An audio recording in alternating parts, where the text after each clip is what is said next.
50 Famous Stories Retold by James Baldwin.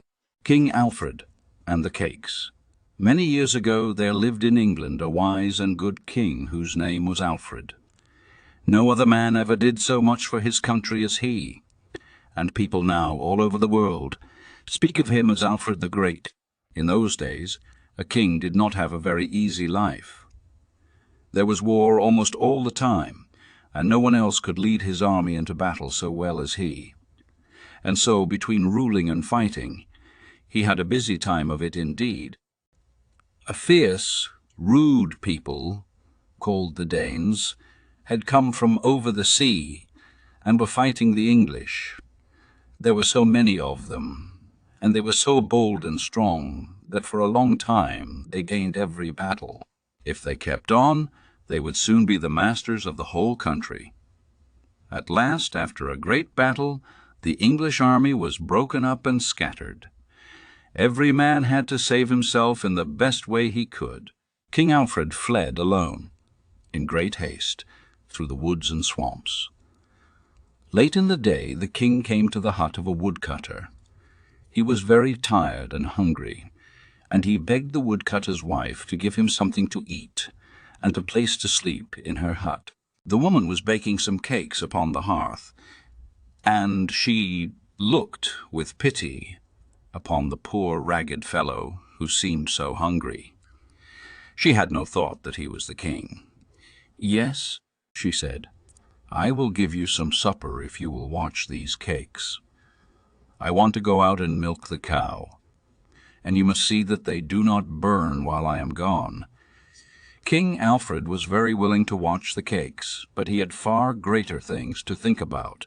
How was he going to get his army together again? And how was he going to drive the fierce Danes out of the land? He forgot his hunger. He forgot the cakes.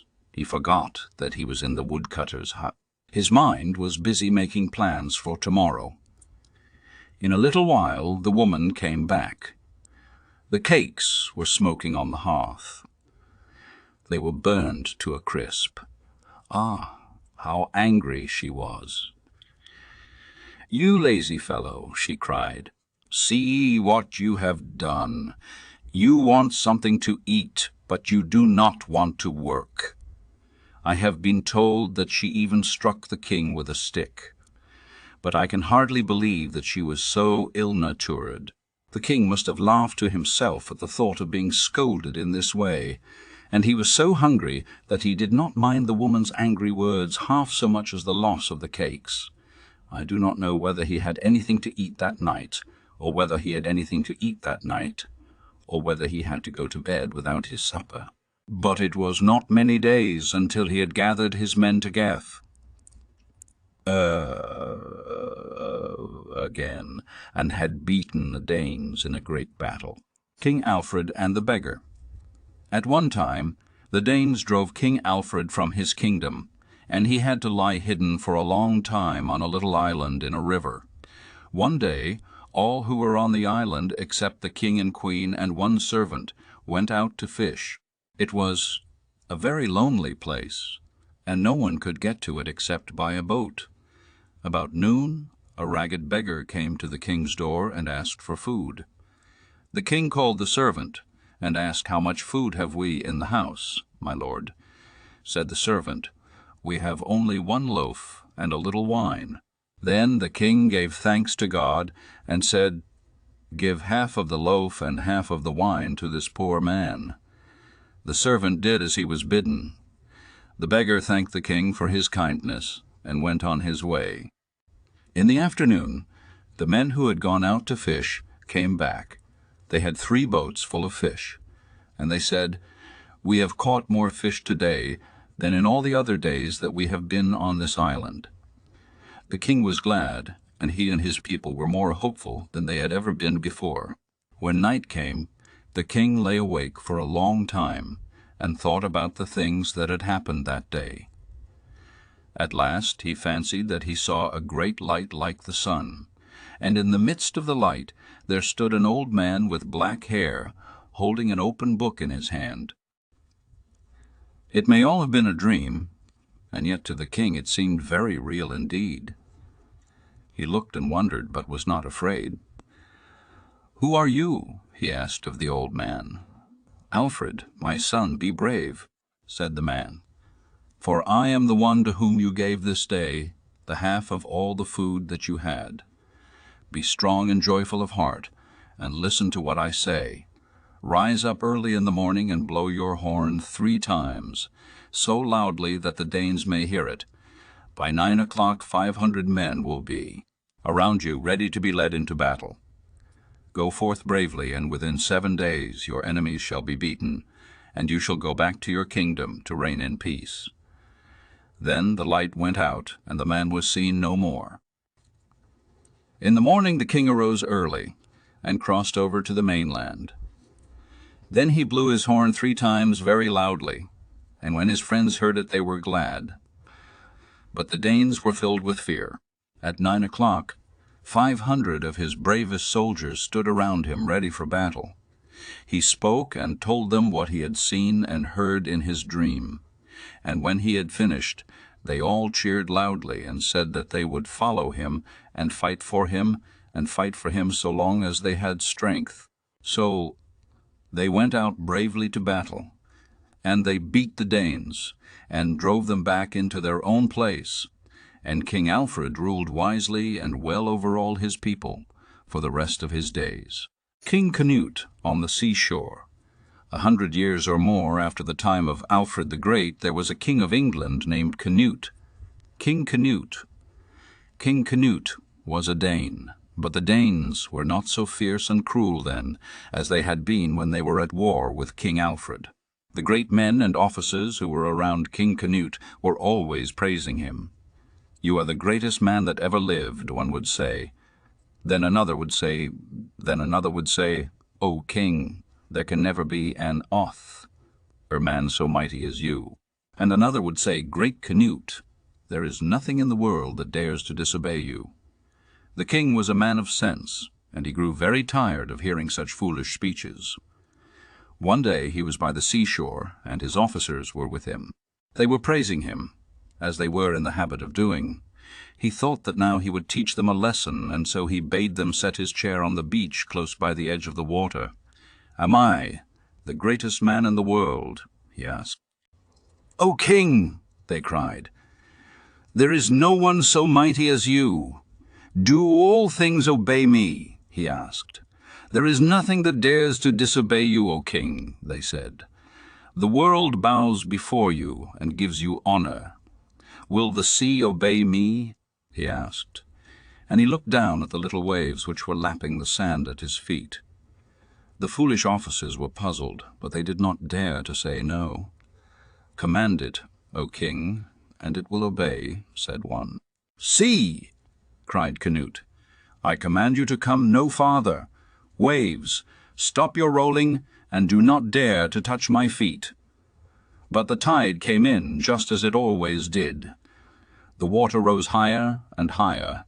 It came up around the king's chair and wet not only his feet, but also his robe. His officers stood about him, alarmed, and wondering whether he was not mad. Then Canute took off his crown and threw it down upon the sand. "I shall never wear it again," he said. "And do you, my men, learn a lesson from what you have seen. There is only one king who is all-powerful, and it is he who rules the sea and holds the ocean in the hollow of his hand. It is he whom you ought to praise and serve above all others, the sons of William the Conqueror. There was once a great king of England who was called William the Conqueror, and he had 3 sons. One day King William seemed to be thinking of something that made him feel very sad, and the wise men who were about him asked him what was the matter. "I am thinking," he said, "of what my sons may do after I am dead, for unless they are wise and strong, they cannot keep the kingdom which I have won for them. Indeed, I am at a loss to know which one of the 3 ought to be the king when I am gone." "O king," said the wise men, "if we only knew what things your sons admire the most, we might then be able to tell what kind of men they will be. Perhaps by asking each one of them a few questions, we can find out which one of them will be best fitted to rule in your place. The plan is well worth trying, at least," said the king. The wise men talked with one another for a little while, and then agreed that the young princes should be brought in, one at a time, and that the same questions should be put to each. The first who came into the room was Robert. He was a tall, wilful lad, and was nicknamed Short Stocking. "Fair sir," said one of the men, "answer me this question. If, instead of being a boy, it had pleased God that you should be a bird, what kind of a bird? What kind of a bird would you rather be?" "A hawk," answered Robert. "I would rather be a hawk, for no other bird reminds one so much of a bold and gallant knight." The next who came was young William, his father's namesake and pet. His face was jolly and round, and because he had red hair he was nicknamed Rufus, or the Red.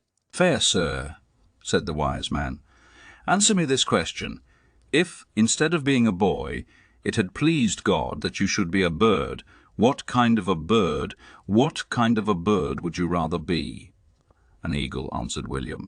"I would rather be an eagle, because it is strong and brave.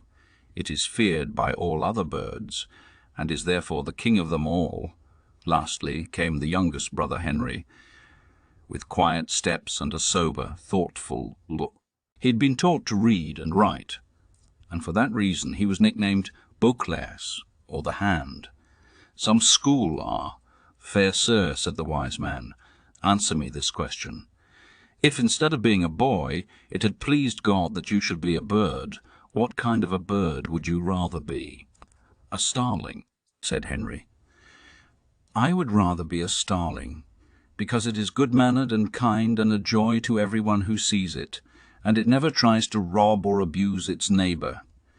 Then the wise men talked with one another for a little while, and when they had agreed among themselves, they spoke to the king. "We find," said they, "that your eldest son Robert will be bold and gallant. He will do some great deeds and make a name for himself. But in the end he will be overcome by his foes, and will die in prison. The second son, William, will be as brave and strong as the eagle, but he will be feared and hated for his cruel deeds. He will lead a wicked life, and will die a shameful death. The youngest son, Henry, will be wise and prudent and peaceful. He will go to war only when he is forced to do so by his enemies. He will be loved at home and respected abroad, and he will die in peace after having gained great possessions." Years passed by, and the three boys had grown up to be men. King William lay upon his deathbed, and again he thought of what would become of his sons when he was gone.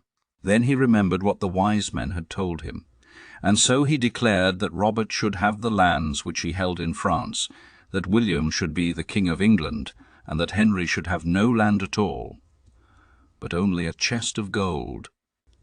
So it happened in the end very much as the wise men had foretold. Robert, the Short Stocking, was bold and reckless, like the hawk which he so much admired. He lost all the lands that his father had left him, and was at last shut up in prison, where he was kept until he died. William Rufus was so overbearing and cruel that he was feared and hated by all his people. He led a wicked life and was killed by one of his own men while hunting in the forest. And Henry, the handsome scholar, had not only the chest of gold for his own, but he became by and by the King of England, and the ruler of all the lands that his father had had in France. The White Ship. King Henry, the handsome scholar, had one son named William, whom he dearly loved. The young man was noble and brave, and everybody hoped that he would some day be the King of England. One summer, Prince William went with his father across the sea to look after their lands in France.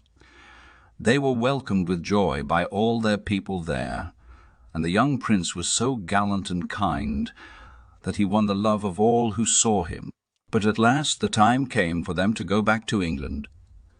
The king, with his wise men and brave knights, set sail early in the day, but Prince William with his younger friends waited a little while. They had had so joyous a time in France that they were in no great haste to tear themselves away. Then they went on board of the ship which was waiting to carry them home. It was a beautiful ship with white sails and white masts, and it had been fitted up on purpose for this voyage. The sea was smooth, the winds were fair, and no one thought of danger. On the ship, everything had been arranged to make the trip a pleasant one. There was music and dancing, and everybody was merry and glad. The sun had gone down before the white-winged vessel was fairly out of the bay. But what of that? The moon was at its full, and it would give light enough, and before the dawn of the morrow the narrow sea would be crossed. And so the prince and the young people who were with him gave themselves up to merriment and feasting and joy. The earlier hours of the night passed by, and then there was a cry of alarm on deck. A moment afterward there was a great crash. The ship had struck upon a rock. The water rushed in. Ah, where now were those who had lately been so heart-free and glad? Every heart was full of fear. No one knew what to do. A small boat was quickly launched, and the prince with a few of his bravest friends leaped into it. They pushed off, just as the ship was beginning to settle beneath the waves. Would they be saved? They had rowed hardly 10 yards from the ship when there was a cry from among those that were left behind. "Row back!" cried the prince. "It is my little sister. She must be saved." The men did not dare to disobey. The boat was again brought alongside of the sinking vessel. The prince stood up and held out his arms for his sister. At that moment, the ship gave a great lurch forward into the waves. One shriek of terror was heard, and then all was still save the sound of the moaning waters. Ship and boat, prince and princess, and all the gay company that had set sail from France went down to the bottom together. One man clung to a floating plank and was saved the next day. He was the only person left alive to tell the sad story. When King Henry heard of the death of his son, his grief was more than he could bear. His heart was broken. He had no more joy in life. And men say that no one ever saw him smile again. Here is a poem about him that your teacher may read to you, and perhaps after a while you may learn it by heart.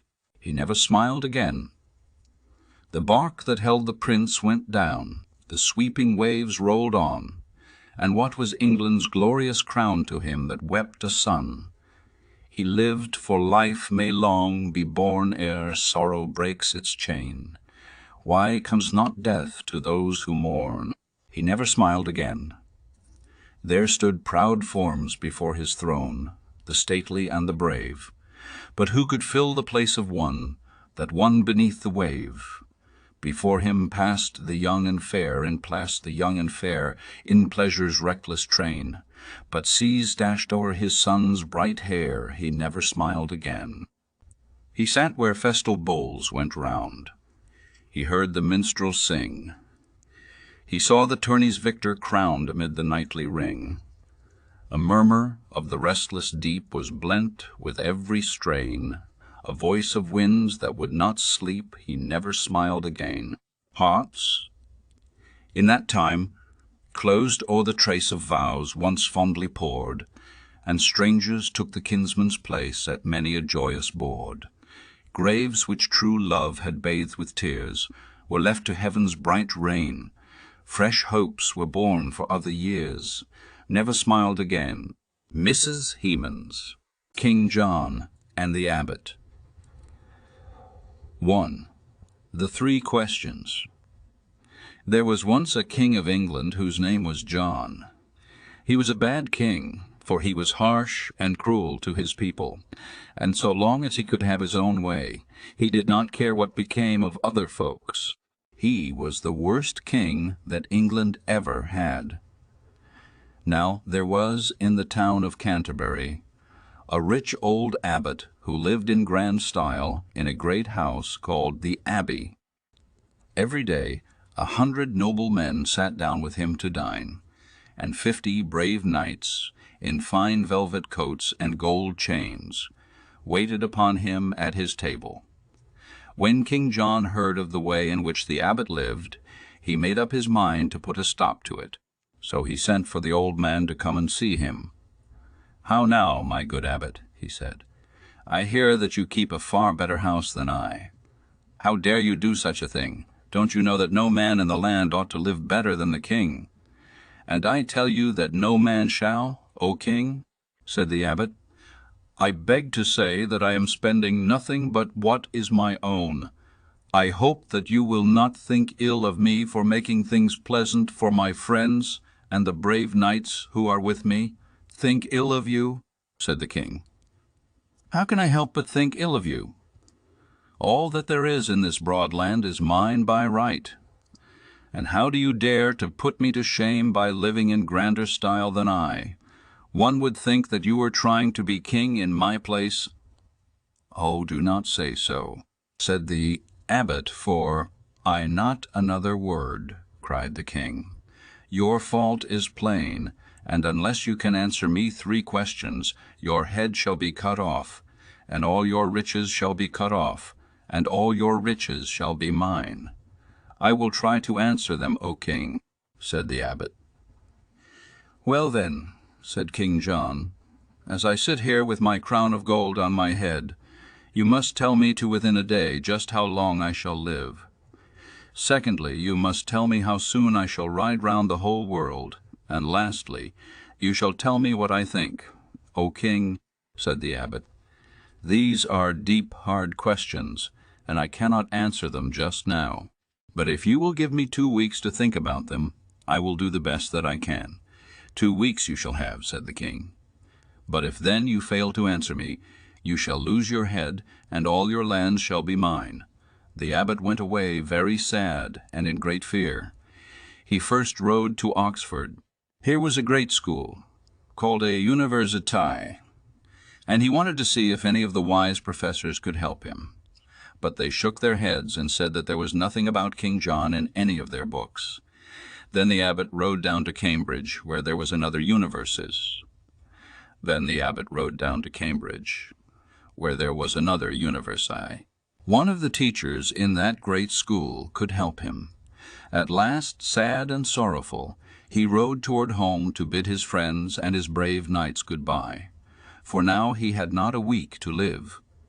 To the 3 answers, as the abbot was riding up the lane which led to his grand house, he met his shepherd. "Going to the fields." "Welcome home, good master," cried the shepherd. "What news do you bring us from great King John?" "Sad news, sad news," said the abbot, and then he told him all that had happened. "Cheer up, cheer up, cheer up, good master," said the shepherd. "Have you never yet heard that a fool may teach a wise man wit?" "I think I can help you out of your trouble." "You help me?" cried the abbot. "How?" "How?" "Well," answered the shepherd, "you know that everybody says that I look just like you, and that I have sometimes been mistaken, and for you. So lend me your servants and your horse and your gown, and I will go up to London and see the king. If nothing else can be done, I can at least die in your place." "My good shepherd," said the abbot, "you are very, very kind, and I have a mind to let you try your plan. But if the worst comes to the worst, you shall not die for me. I will die for myself." So the shepherd got ready to go at once. He dressed himself with great care. Over his shepherd's coat he threw the abbot's long gown, and he borrowed the abbot's cap and golden staff. When all was ready, no one in the world would have thought that he was not the great man himself. Then he mounted his horse, and with a great train of servants set out for London. Of course the king did not know him. "Welcome, Sir Abbot," he said. "It is a good thing that you have come back, But prompt as you are, if you fail to answer my 3 questions, you shall lose your head." "I am ready to answer them, O king," said the shepherd. "Indeed, indeed," said the king, and he laughed to himself. "Well, then answer my first question. How long shall I live? Come, you must tell me to the very day." "You shall live," said the shepherd, "until the day that you die, and not 1 day longer. And you shall die when you take your last breath, and not 1 moment before." The king laughed. "You are witty, I see," he said. "But we will let that pass and say that your answer is right.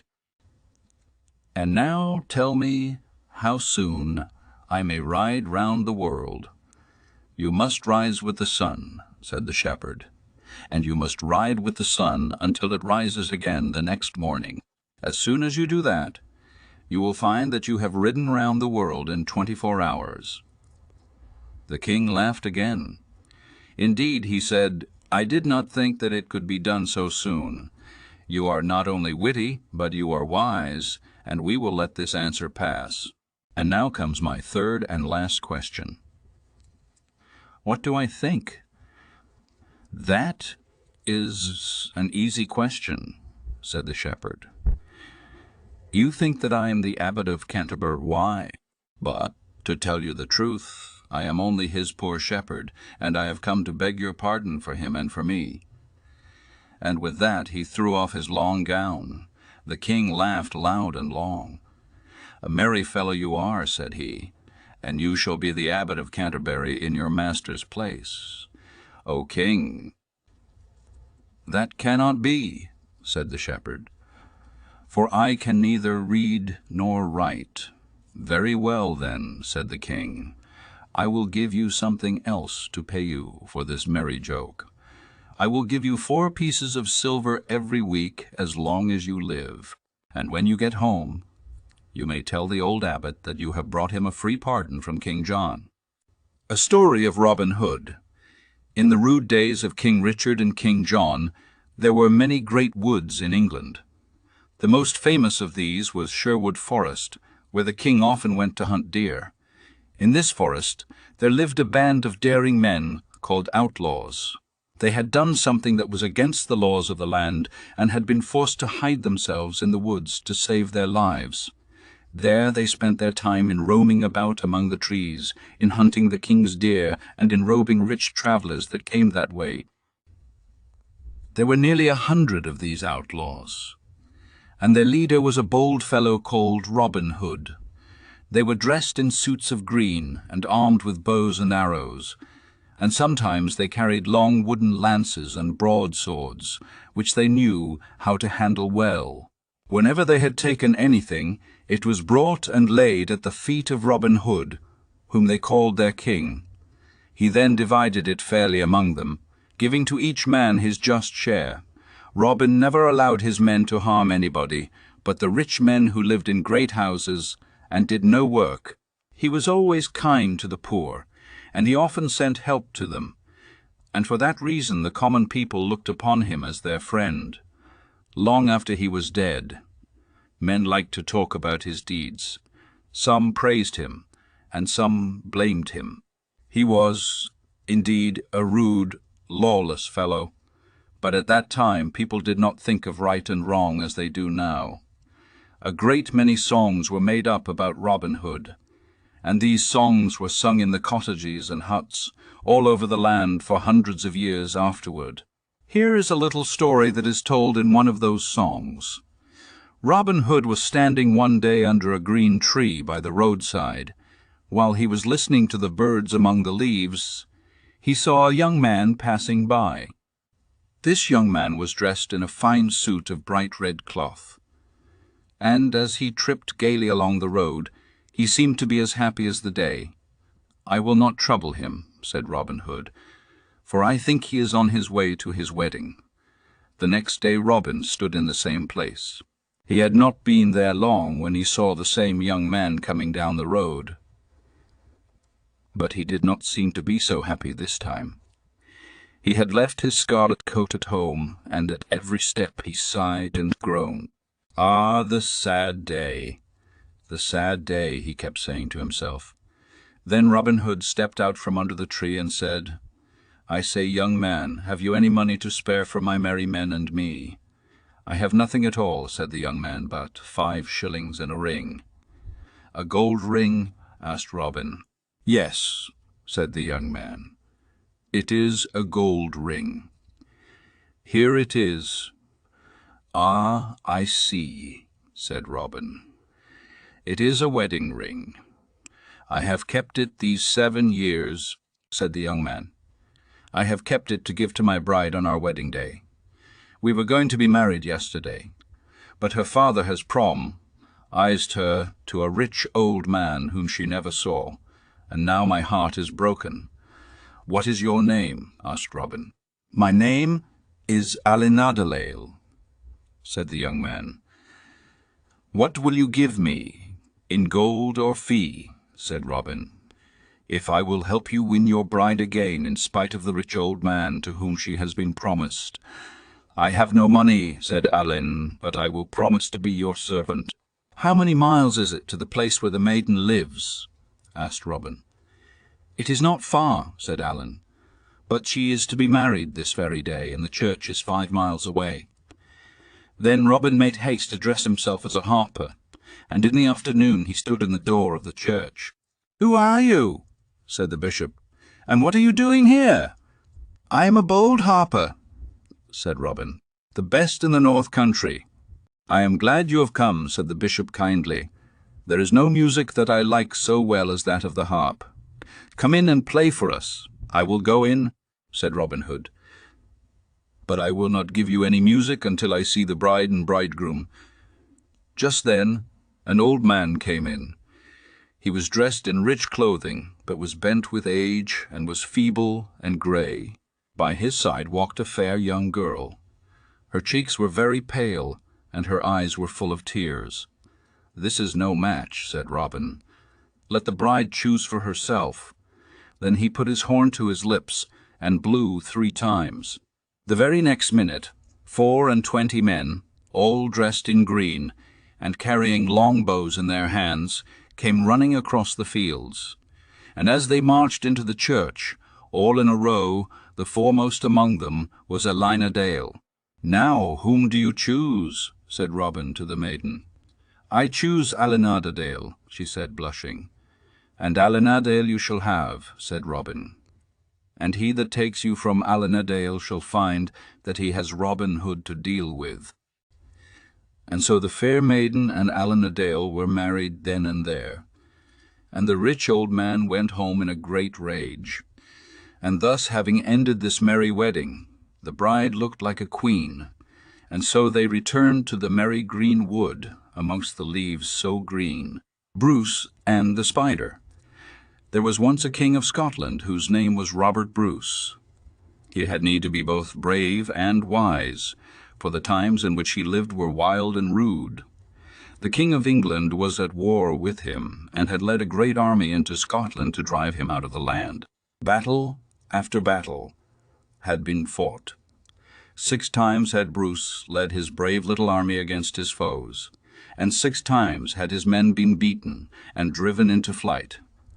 At last his army was scattered, and he was forced to hide himself in the woods and in lonely places among the mountains. One rainy day, Bruce lay on the ground under a rude shed, listening to the patter of the drops on the roof above him. He was tired and sick at heart, and ready to give up all hope. It seemed to him that there was no use for him to try to do anything more. As he lay thinking, he saw a spider over his head, making ready to weave her web. He watched her as she toiled slowly and with great care.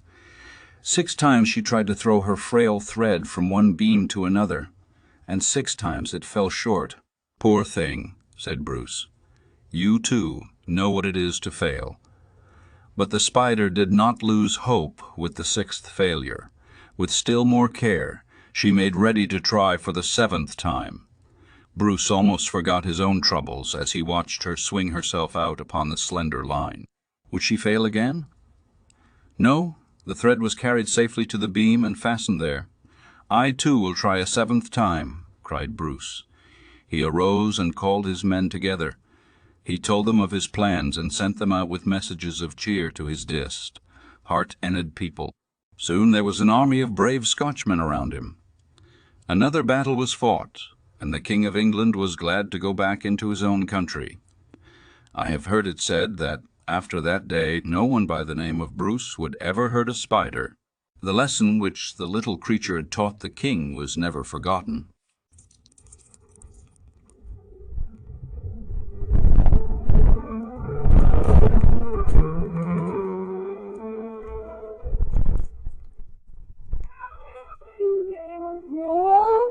He was a good friend of the king, and one of his strongest helpers. In the war with the English, who were trying to drive Bruce from Scotland, the Black Douglas did many brave deeds, and the English people became very much afraid of him. By and by the fear of him spread all through the land. Nothing could frighten an English lad more than to tell him that the Black Douglas was not far away. Women would tell their children when they were naughty that the Black Douglas would get them, and this would make them very quiet and good. There was a large castle in Scotland which the English had taken early in the war.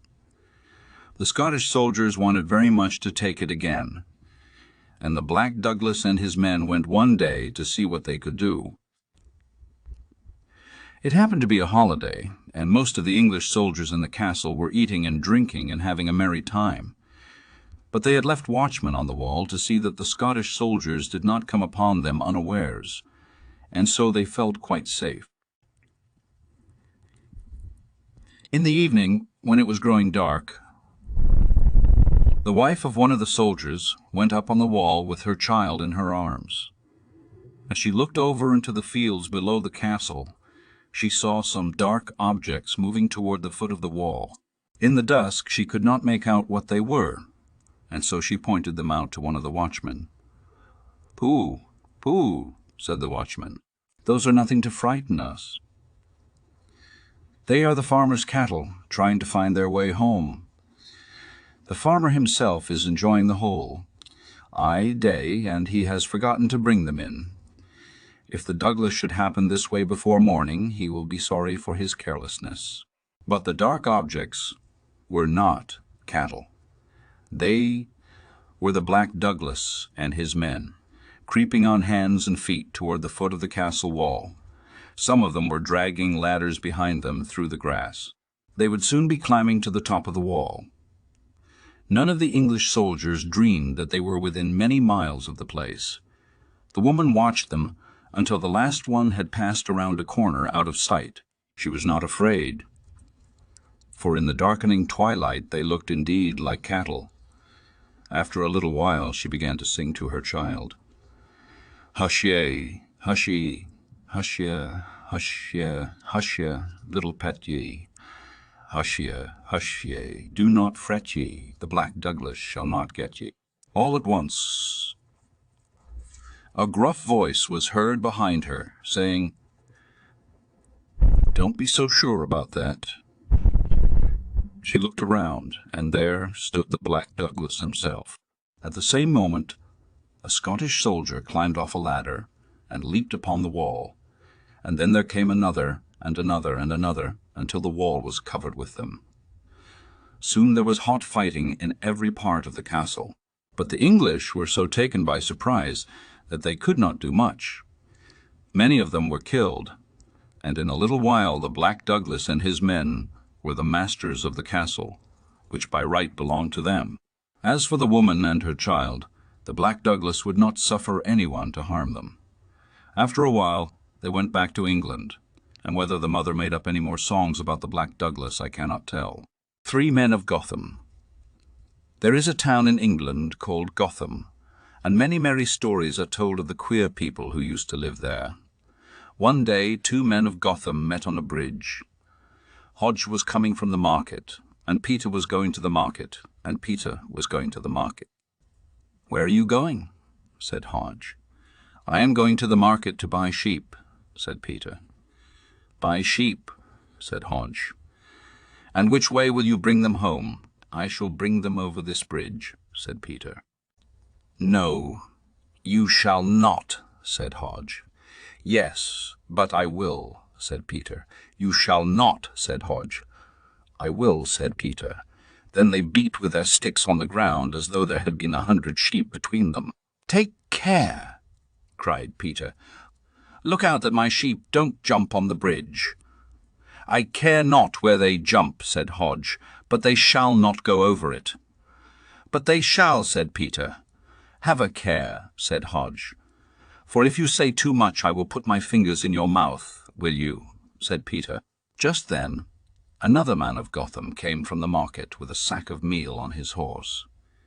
He heard his neighbors quarreling about sheep, but he could see no sheep between them, and so he stopped and spoke to them.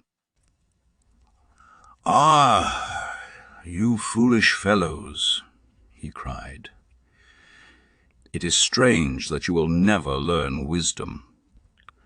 Come here, Peter, and help me lay my sack on my shoulder." Peter did so, and the man carried his meal to the side of the bridge. "Now look at me," he said, "and learn a lesson." And he opened the mouth of the sack and poured all the meal into the river.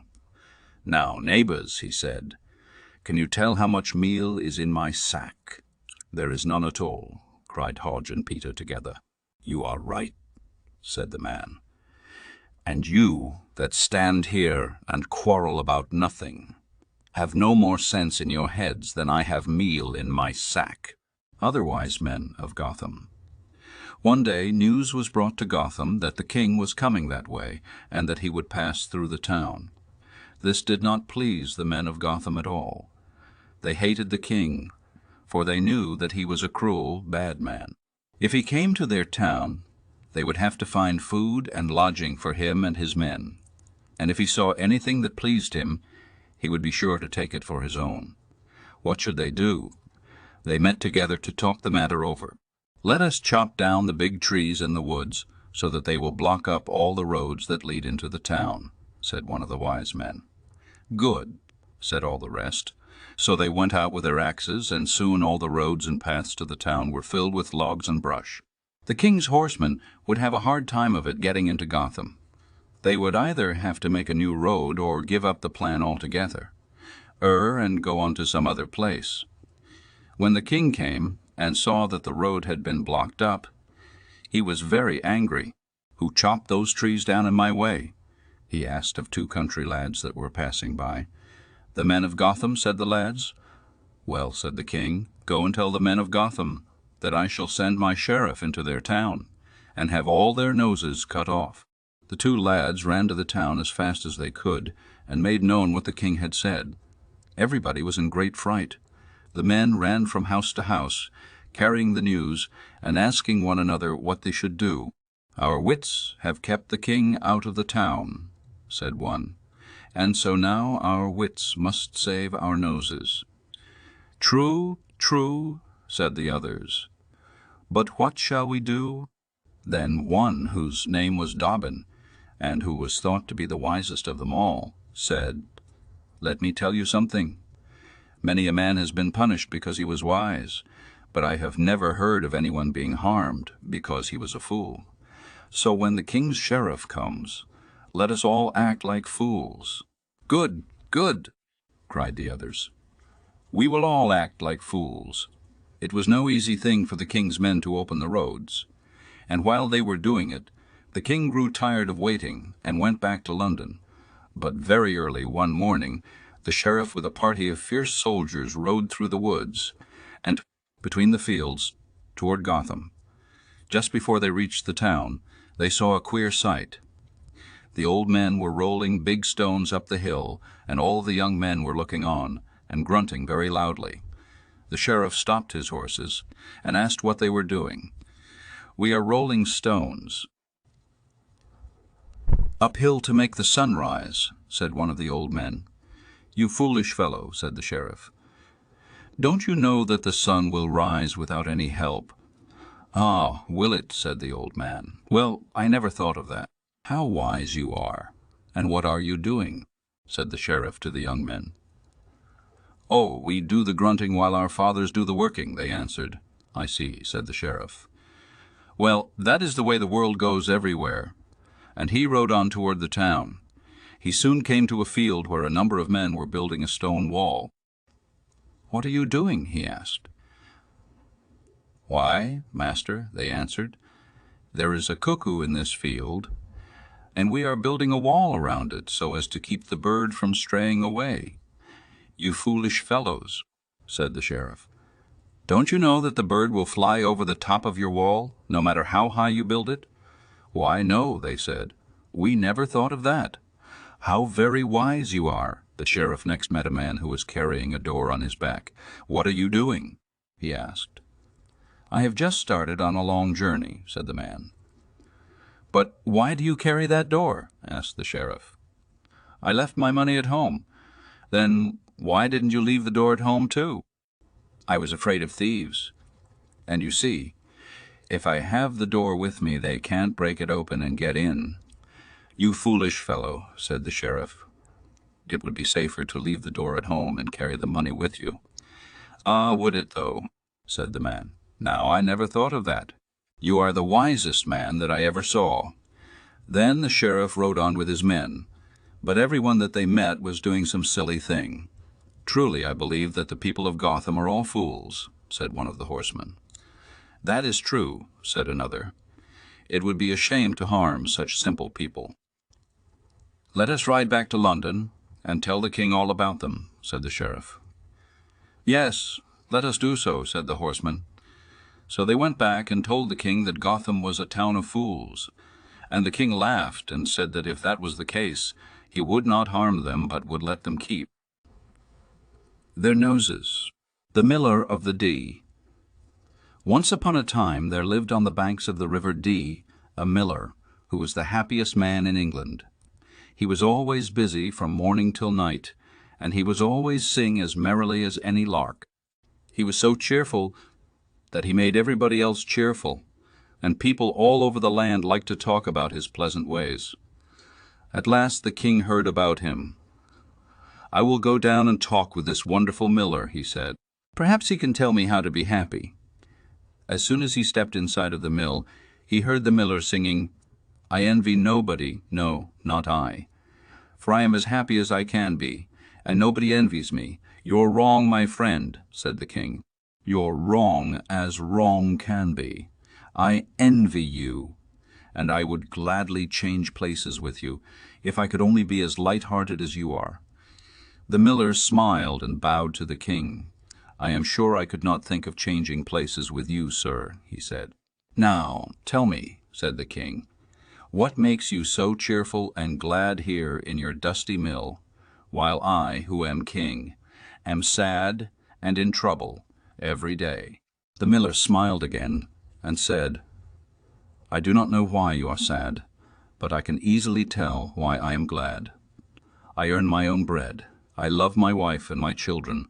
I love my friends, and they love me, and I owe not a penny to any man. Why should I not be happy?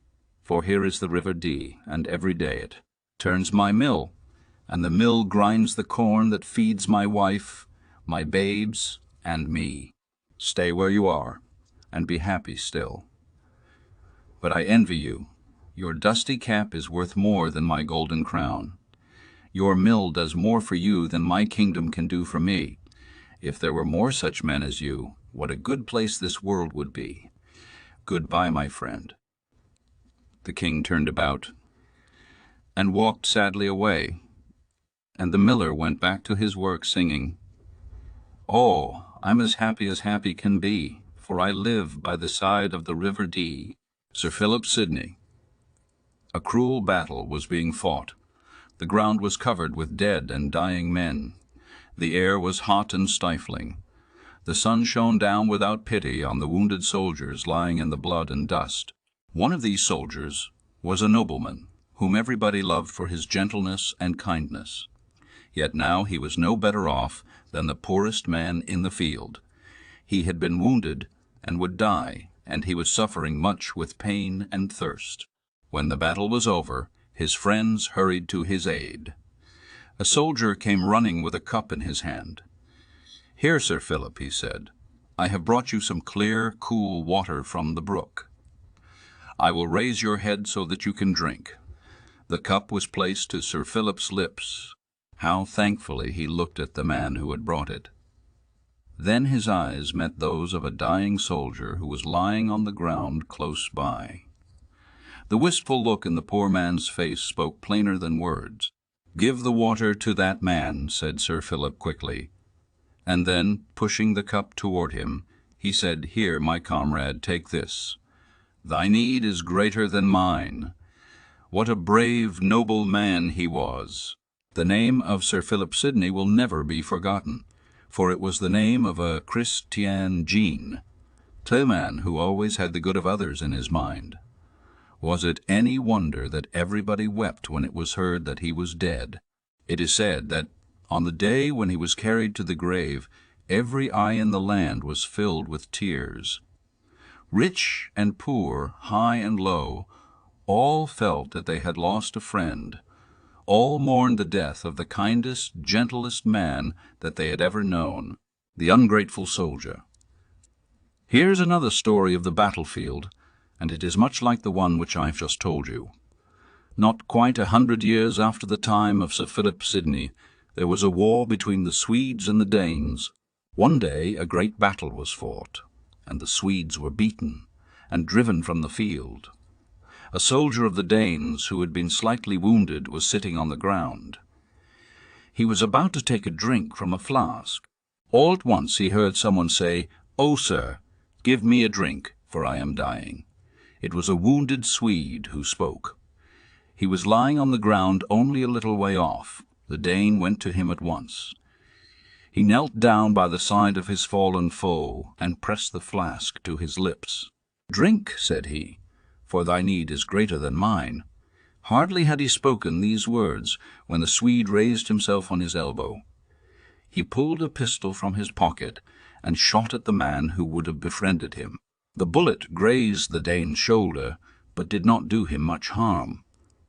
"Ah, you rascal!" he cried.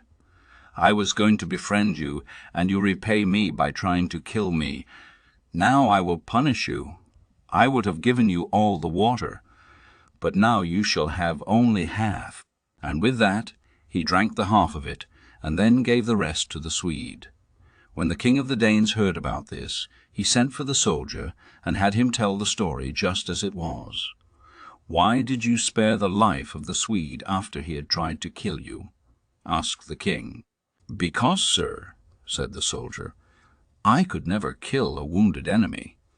"Then you deserve to be a nobleman," said the king, and he rewarded him by making him a knight and giving him a noble title. Sir Humphrey Gilbert. More than 300 years ago there lived in England a brave man whose name was Sir Humphrey Gilbert. At that time there were no white people in this country of ours. The land was covered with forests, and where there are now great cities and fine farms, there were only trees and swamps among which roamed wild Indians and wild beasts. Sir Humphrey Gilbert was one of the first men who tried to make a settlement in Amerai, Kay. Twice did he bring men and ships over the sea, and twice did he fail and sail back for England. The second time he was on a little ship called the Squirrel. Another ship, called the Golden Hind, was not far away. When they were 3 days from land, the wind failed, and the ships lay floating on the waves. Then at night the air grew very cold. A breeze sprang up from the east. Great white icebergs came drifting around them. In the morning, the little ships were almost lost among the floating mountains of ice. The men on the Hind saw Sir Humphrey sitting on the deck of the Squirrel with an open book in his hand. He called to them and said, "Be brave, my friends. We are as near heaven on the sea as on the land." Night came again. It was a stormy night, with mist and rain.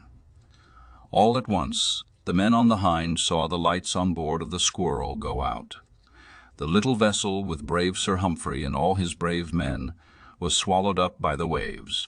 Sir Walter Raleigh. There once lived in England a brave and noble man whose name was Walter Raleigh. He was not only brave and noble, but he was also handsome and polite, and for that reason the Queen made him a knight and called him Sir Walter Raleigh. I will tell you about it.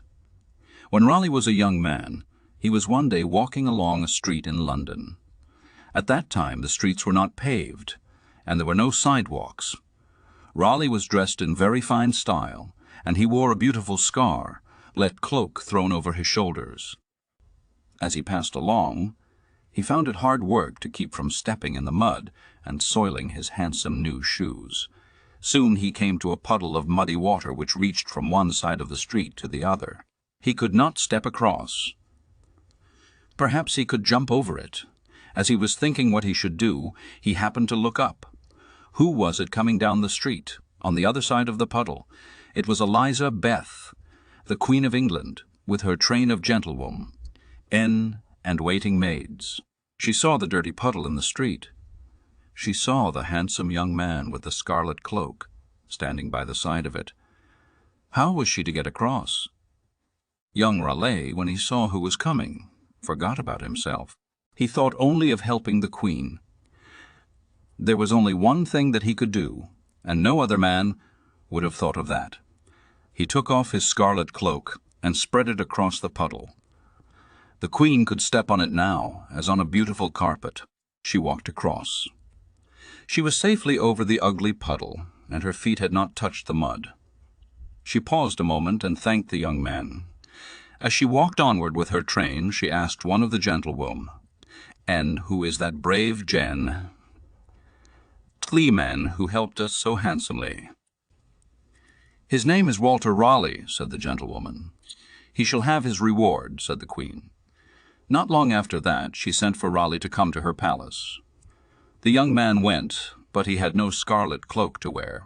Then, while all the great men and fine ladies of England stood around, the Queen made him a knight. And from that time he was known as Sir Walter Raleigh, the Queen's favourite. Sir Walter Raleigh, the Queen's favourite. Sir Walter Raleigh and Sir Humphrey Gilbert, about whom I have already told you, were half-brothers. When Sir Humphrey made his first voyage to America, Sir Walter was with him. After that, Sir Walter tried several times to send men to this country to make a settlement, but those whom he sent found only great forests and wild beasts and savage Indians. Some of them went back to England. Some of them died for want of food, and some of them were lost in the woods. At last, Sir Walter gave up trying to get people to come to America. But he found two things in this country which the people of England knew very little about. One was the potato. The other was tobacco company. If you should ever go to Ireland, you may be shown the place where Sir Walter planted the few potatoes which he carried over from America. He told his friends how the Indians used them for food, and he proved that they would grow in the Old World as well as in the New. Sir Walter had seen the Indians smoking the leaves of the tobacco plant. He thought that he would do the same, and he carried some of the leaves to England. Englishmen had never used tobacco before that time, and all who saw Sir Walter puffing away at a roll of leaves thought that it was a strange sight. One day, as he was sitting in his chair and smoking, his servant came into the room. The man saw the smoke curling over his master's head, and he thought that he was on fire. He ran out for some water. He found a pail that was quite full. He hurried back and threw the water into Sir Walter's face. Of course, the fire was all put out. After that, a great many men learned to smoke, and now tobacco is used in all countries of the world. It would have been well if Sir Walter Raleigh had let it alone. Pocahontas. There was once a very brave man whose name was John Smith. He came to this country many years ago, when there were great woods everywhere, and many wild beasts and Indians. Many tales are told of his adventures, some of them true and some of them untrue. The most famous of all these is the following. One day, when Smith was in the woods, some Indians came upon him and made him their prisoner. They led him to their king, and in a short time they made ready to put him to death. A large stone was brought in, and Smith was made to lie down with his head on it. Then 2 tall Indians with big clubs in their hands came forward. The king and all his great men stood around to see. The Indians raised their clubs. In another moment they would fall on Smith's head. But just then a little Indian girl rushed in. She was the daughter of the king, and her name was Pocahontas. She ran and threw herself between Smith and the uplifted clubs. She clasped Smith's head with her arms. She laid her own head upon his. "Oh, father," she cried, "spare this man's life. I am sure he has done you no harm, and we ought to be his friends." The men with the clubs could not strike, for they did not want to hurt the child. The king at first did not know what to do. Then he spoke to some of his warriors, and they lifted Smith from the ground. They untied the cords from his wrists and feet and set him free. The next day the king sent Smith home, and several Indians went with him to protect him from harm. After that, as long as she lived. Pocahontas. Tos was the friend of the white men, and she did a great many things to help them. George Washington and his hatchet. When George Washington was quite a little boy, his father gave him a hatchet. It was bright and new, and George took great delight in going about and chopping things with it. He ran into the garden, and there he saw a tree, which seemed to say to him, "Come and cut me down." George had often seen his father's men chop down the great trees in the forest, and he thought that it would be fine sport to see this tree fall with a crash to the ground. So he set to work with his little hatchet, and, as the tree was a very small one, it did not take long to lay it low. Soon after that his father came home. "Who has been cutting my fine young cherry tree?" he cried. "It was the only tree of its kind in this country, and it cost me a great deal of money." He was very angry when he came into the house. "If I only knew who killed that cherry tree," he cried. "I would, yes, I would, father," cried little George. "I will tell you the truth about it. I chopped the tree down with my hatchet." His father forgot his anger. "George," he said, and he took the little fellow in his arms. "George, I'm glad that you told me about it. I would rather lose a dozen cherry trees than that you should tell one falsehood. Grace, darling." It was a dark September morning. There was a storm at sea. A ship had been driven on a low rock off the shores of the Farne Islands. It had been broken in two by the waves, and half of it had been washed away. The other half lay yet on the rock, and those of the crew who were still alive were clinging to it. But the waves were dashing over it, and in a little while it too would be carried to the bottom. Could anyone save the poor half-drowned men who were there? On one of the islands was a lighthouse, and there, all through that stormy night, Grace Darling had listened to the storm. Grace was the daughter of the lighthouse keeper, and she had lived by the sea as long as she could remember. In the darkness of the night, above the noise of the winds and waves, she heard screams and wild cries. When daylight came, she could see the wreck, a mile away, with the angry waters all around it. She could see the men clinging to the mast. "We must try to save them," she cried. "Let us go out in the boat at once." "It is of no use, Grace," said her father. "We cannot reach them." He was an old man, and he knew the force of the mighty waves. "We cannot stay here and see them die," said Grace. "We must at least try to save them." Her father could not say no. In a few minutes they were ready. They set off in the heavy lighthouse boat. Grace pulled one oar, and her father the other, and they made straight toward the wreck. But it was hard rowing against such a sea, and it seemed as though they would never reach the place. At last they were close to the rock, and now they were in greater danger than before.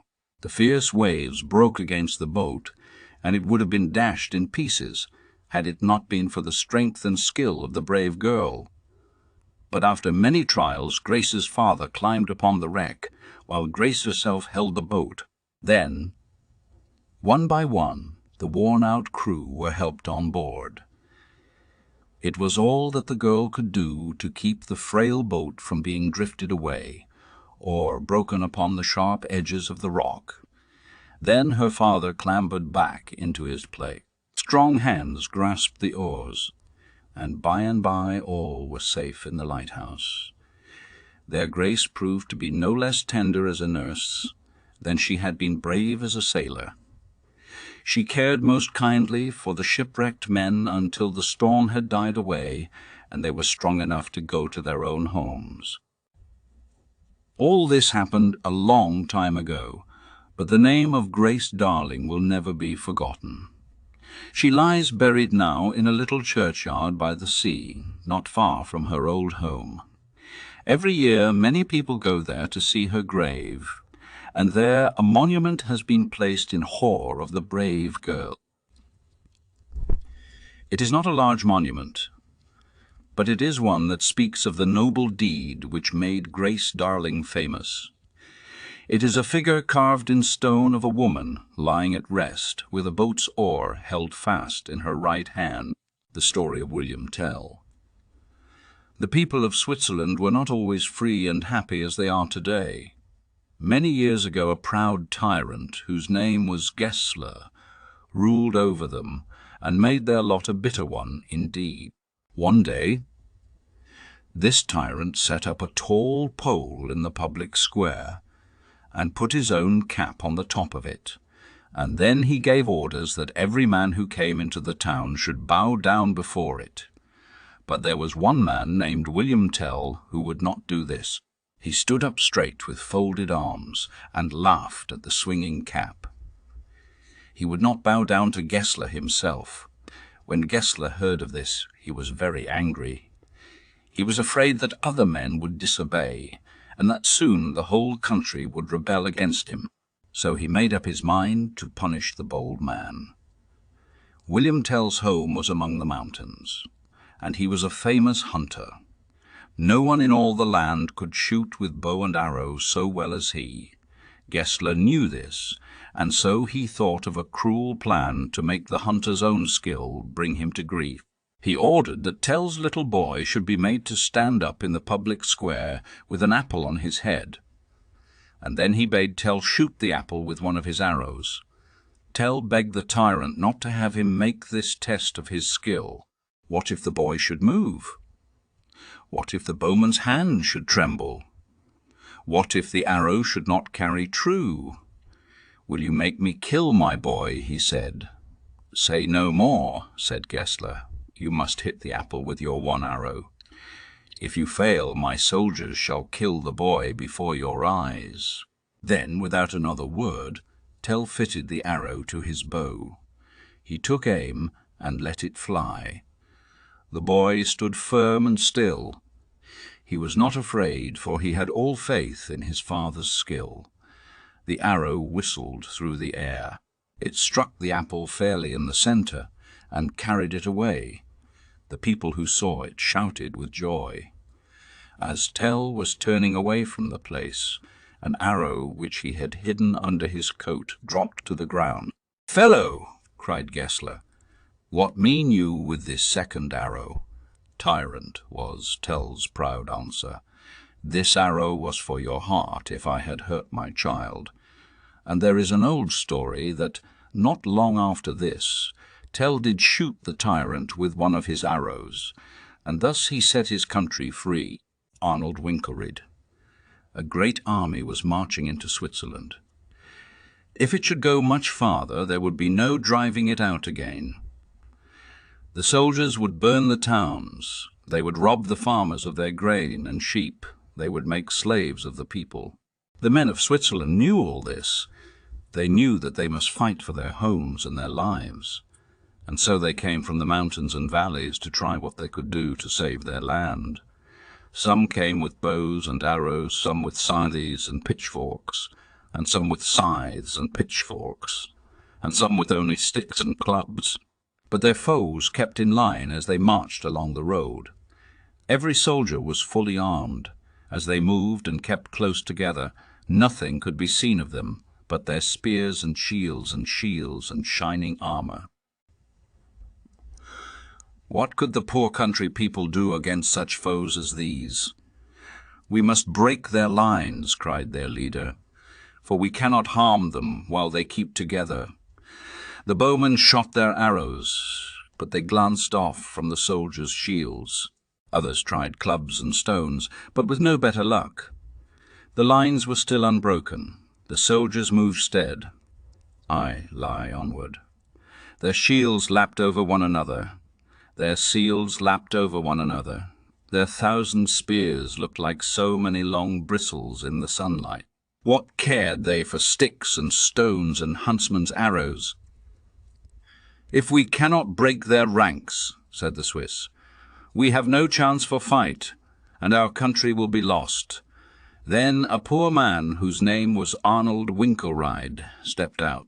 "On the side of yonder mountain," said he, "I have a happy home. There my wife and children wait for my return.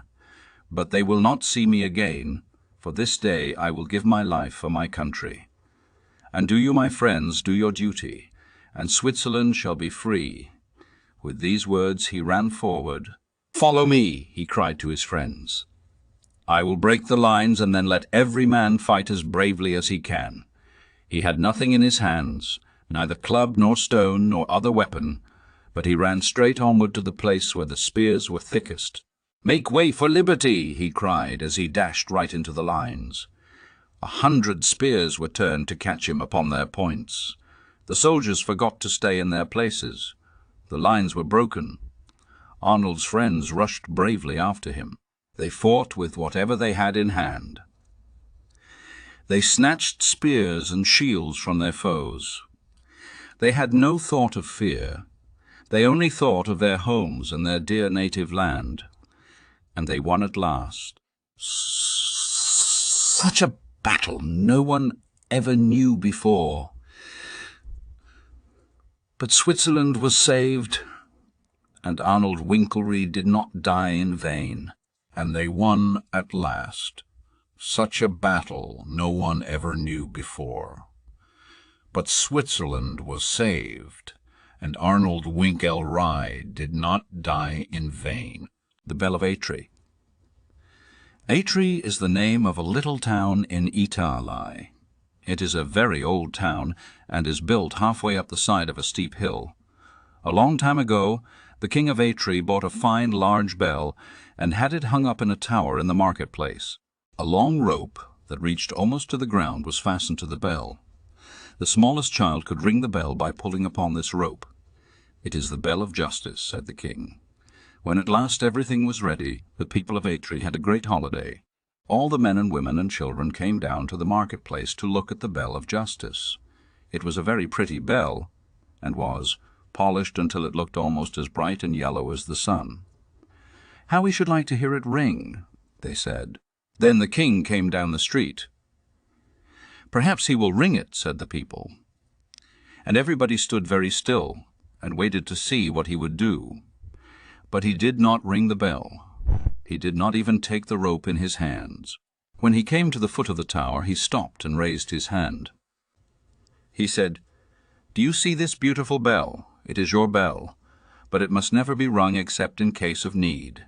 If any one of you is wronged at any time, he may come and ring the bell, and then the judges shall come together at once, and hear his case, and give him justice, rich and poor, old and hare, his case, and give him justice. Rich, young, all alike may come, but no one must touch the rope unless he knows that he has been wronged."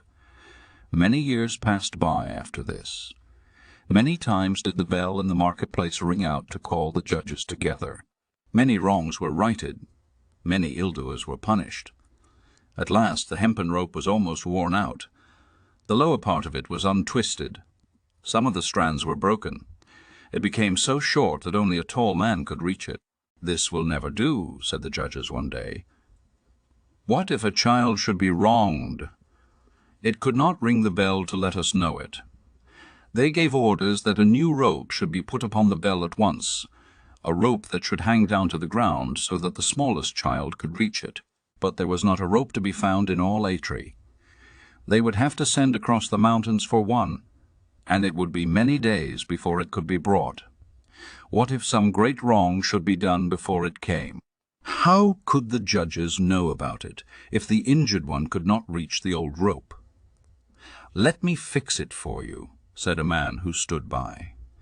He ran into his garden, which was not far away, and soon came back with a long grapevine in his hands. "This will do for a rope," he said, and he climbed up and fastened it to the bell. The slender vine, with its leaves and tendrils still upon it, trailed to the ground. "Yes," said the judges, "it is a very good rope. Let it be as it is." Now, on the hillside above the village, there lived a man who had once been a brave knight. In his youth he had ridden through many lands, and he had fought in many a battle. His best friend through all that time had been his horse, a strong, noble steed that had borne him safe through many a danger. But the knight, when he grew older, cared no more to ride into battle. He cared no more to ride into battle. He cared no more to do brave deeds. He thought of nothing but gold. He became a miser. At last he sold all that he had, except his horse, and went to live in a little hut on the hillside. Day after day he sat among his money bags and planned how he might get more gold, and day after day his horse stood in his bare stall, half-starved and shivering with cold. "What is the use of keeping that lazy steed?" said the miser to himself one morning. "Every week it costs me more to keep him than he is worth. I might sell him, but there is not a man that wants him. I cannot even give him away. I will turn him out to shift for himself, and pick grass by the roadside. If he starves to death, so much the better." So the brave old horse was turned out to find what he could among the rocks on the barren hillside. Lame and sick, he strolled along the dusty roads, glad to find a blade of grass or a thistle. The boys threw stones at him. The dogs barked at him, and in all the world there was no one to pity him. One hot afternoon, when no one was upon the street, the horse chanced to wander into the marketplace. Not a man nor child was there, for the heat of the sun had driven them all indoors. The gates were wide open. The poor beast could roam where he pleased. He saw the grapevine rope that hung from the bell of justice. The leaves and tendrils upon it were still fresh and green, for it had not been there long. What a fine dinner they would be for a starving horse! He stretched his thin neck and took one of the tempting morsels in his mouth. It was hard to break it from the vine. He pulled at it, and the great bell above him began to ring. All the people in ATRI heard it. It seemed to say, "Someone has done me wrong. Someone has done me wrong. Oh, come and judge my case. Oh, come and judge my case. For I've been wronged." The judges heard it. They put on their robes and went out through the hot streets to the marketplace. They wondered who it could be who would ring the bell at such a time. When they passed through the gate, they saw the old horse nibbling at the vine. "Ha!" cried one. "It is the miser's steed. He has come to call for justice, for his master, as everybody knows, has treated him most shamefully. He pleads his cause as well as any dumb brute can," said another. "And he shall have justice," said the third. Meanwhile, a crowd of men and women and children had come into the marketplace, eager to learn what cause the judges were about to try. When they saw the horse, all stood still in wonder. Then everyone was ready to tell how they had seen him wandering on the hills, unfed, uncared for, while his master sat at home counting his bags of gold. "Go bring the miser before us," said the judges. And when he came, they bade him stand and hear their judgment. "This horse has served you well for many a year," they said. "He has saved you from many a peril. He has helped you gain your wealth. Therefore we order that 1/2 of all your gold shall be set aside to buy him shelter and food, a green pasture where he may graze, and a warm stall to comfort him in his old age." The miser hung his head and grieved to lose his gold. But the people shouted with joy, and the horse was led away to his new stall, and a dinner such as he had not had in many a day. To his new stall, and a dinner such as he had not had in many a day. How Napoleon Crossed the Alps. About 100 years ago, there lived a great general whose name was Napoleon Bonaparte. He was the leader of the French army, and France was at war with nearly all the countries around. He wanted very much to take his soldiers into Italy, but between France and Italy there are high mountains called the Alps, the tops of which are covered with snow. "Is it possible to cross the Alps?" said On. The men who had been sent to look at the passes over the mountains shook their heads. Then one of them said, "It may be possible, but let me hear no more," said Napoleon. Forward to Italy, people laughed at the thought of an army of 60,000 men crossing the Alps where there was no road. But Napoleon waited only to see that everything was in good order. And then he gave the order to march. The long line of soldiers and horses and cannons stretched for 20 miles.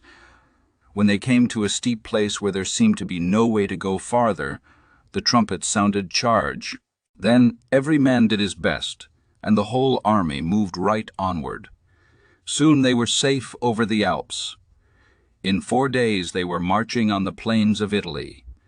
"The man who has made up his mind to win," said Napoleon, "will never say impossible." The story of Cincinnatus. There was a man named Cincinnatus who lived on a little farm not far from the city of Rome.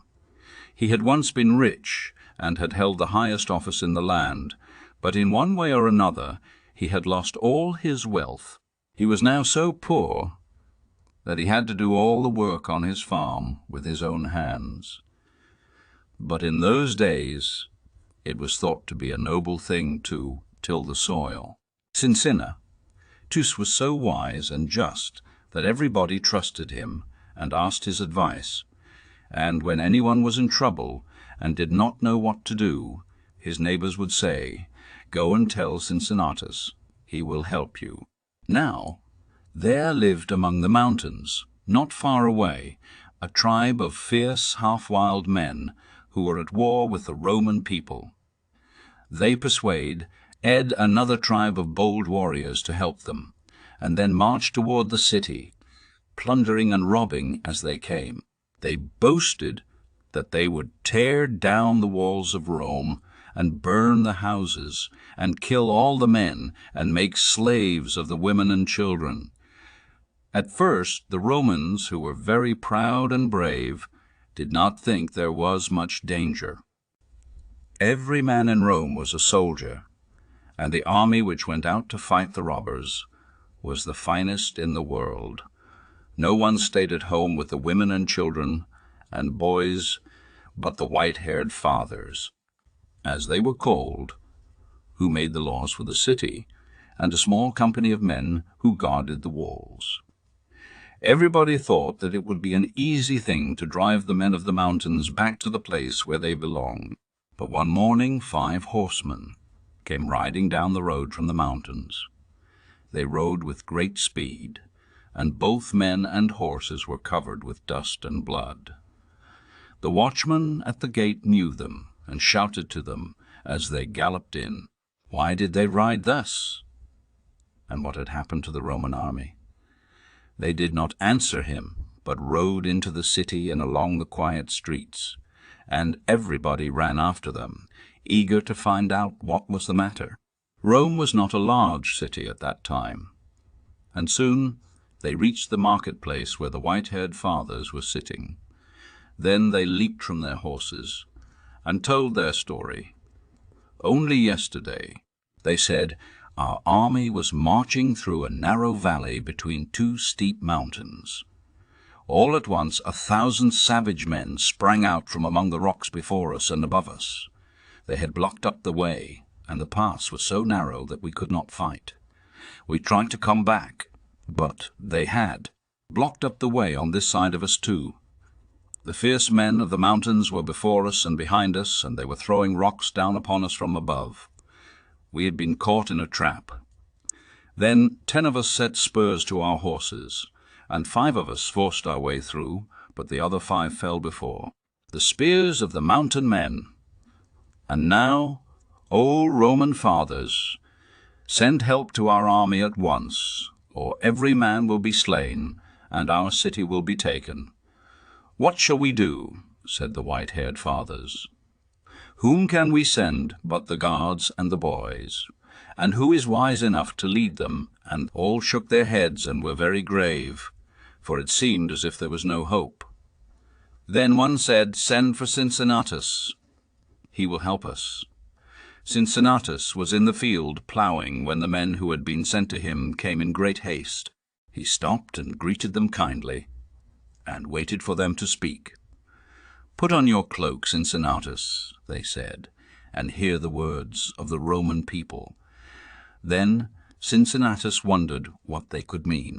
"Is all well with Rome?" he asked, and he called to his wife to bring him his cloak. She brought the cloak, and Cincinnatus wiped the dust from his hands and arms, and threw it over his shoulders. Then the men told their errand. They told him how the army, with all the noblest men of Rome, had been entrapped in the mountain pass. They told him about the great danger the city was in.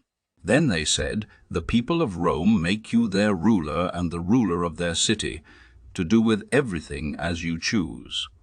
And the fathers bid you come at once and go out against our enemies, the fierce men of the mountains." So Cincinnatus left his plough standing where it was, and hurried to the city.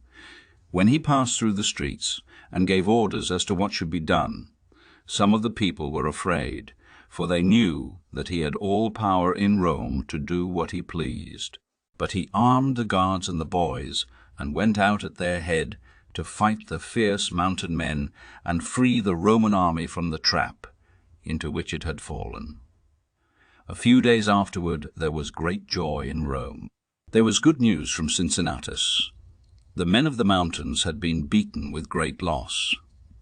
They had been driven back into their own place, and now the Roman army, with the boys and the guards, was coming home with banners flying and shouts of victory, and at their head rode Cincinnatus. He had saved Rome. Cincinnatus might then have made himself king, for his word was law, and no man dared lift a finger against him. But before the people could thank him enough for what he had done, he gave back the power to the white-haired Roman fathers and went again to his little farm and his plough. He had been the ruler of Rome for 16 days. The story of Regulus. On the other side of the sea from Rome there was once a great city named Carthage. The Roman people were never very friendly to the people of Carthage, and at last a war began between them. For a long time it was hard to tell which would prove the stronger. First the Romans would gain a battle, and then the men of Carthage would gain a battle, and so the war went on for many years. Among the Romans there was a brave general named Regulus, a man of whom it was said that he never broke his word. It so happened after a while that Regulus was taken prisoner and carried to Carthage. Ill and very lonely, he dreamed of his wife and little children so far away beyond the sea, and he had but little hope of ever seeing them again. He loved his home dearly, but he believed that his first duty was to his country, and so he had left all to fight in this cruel war.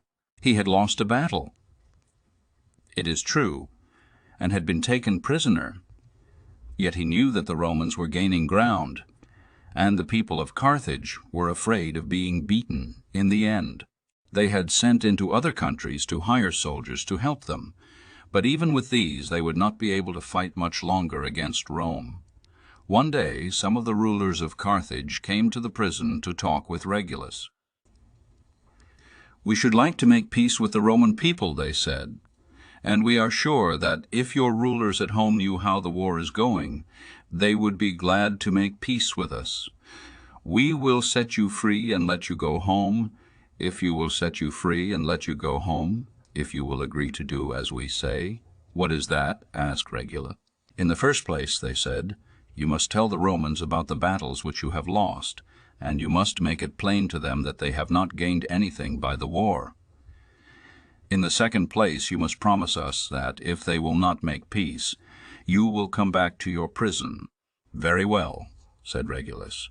"I promise you that, if they will not make peace, I will come back to prison." And so they let him go, for they knew that a great Roman would keep his word. When he came to Rome, all the people greeted him gladly. His wife and children were very happy, for they thought that now they would not be parted again. The white-haired fathers who made the laws for the city came to see him. They asked him about the war. "I was sent from Carthage to ask you to make peace," he said, "but it will not be wise to make peace. True, we have been beaten in a few battles, but our army is gaining ground every day. The people of Carthage are afraid, and well they may be. Keep on with the war a little while longer, and Carthage shall be yours. As for me, I have come to bid my wife and children and Rome farewell. Tomorrow I will start back to Carthage and to prison, for I have promised." Then the fathers tried to persuade him to stay. "Let us send another man in your place," they said. "Shall a Roman not keep his word?" answered Regulus. "I am ill, and at the best have not long to live.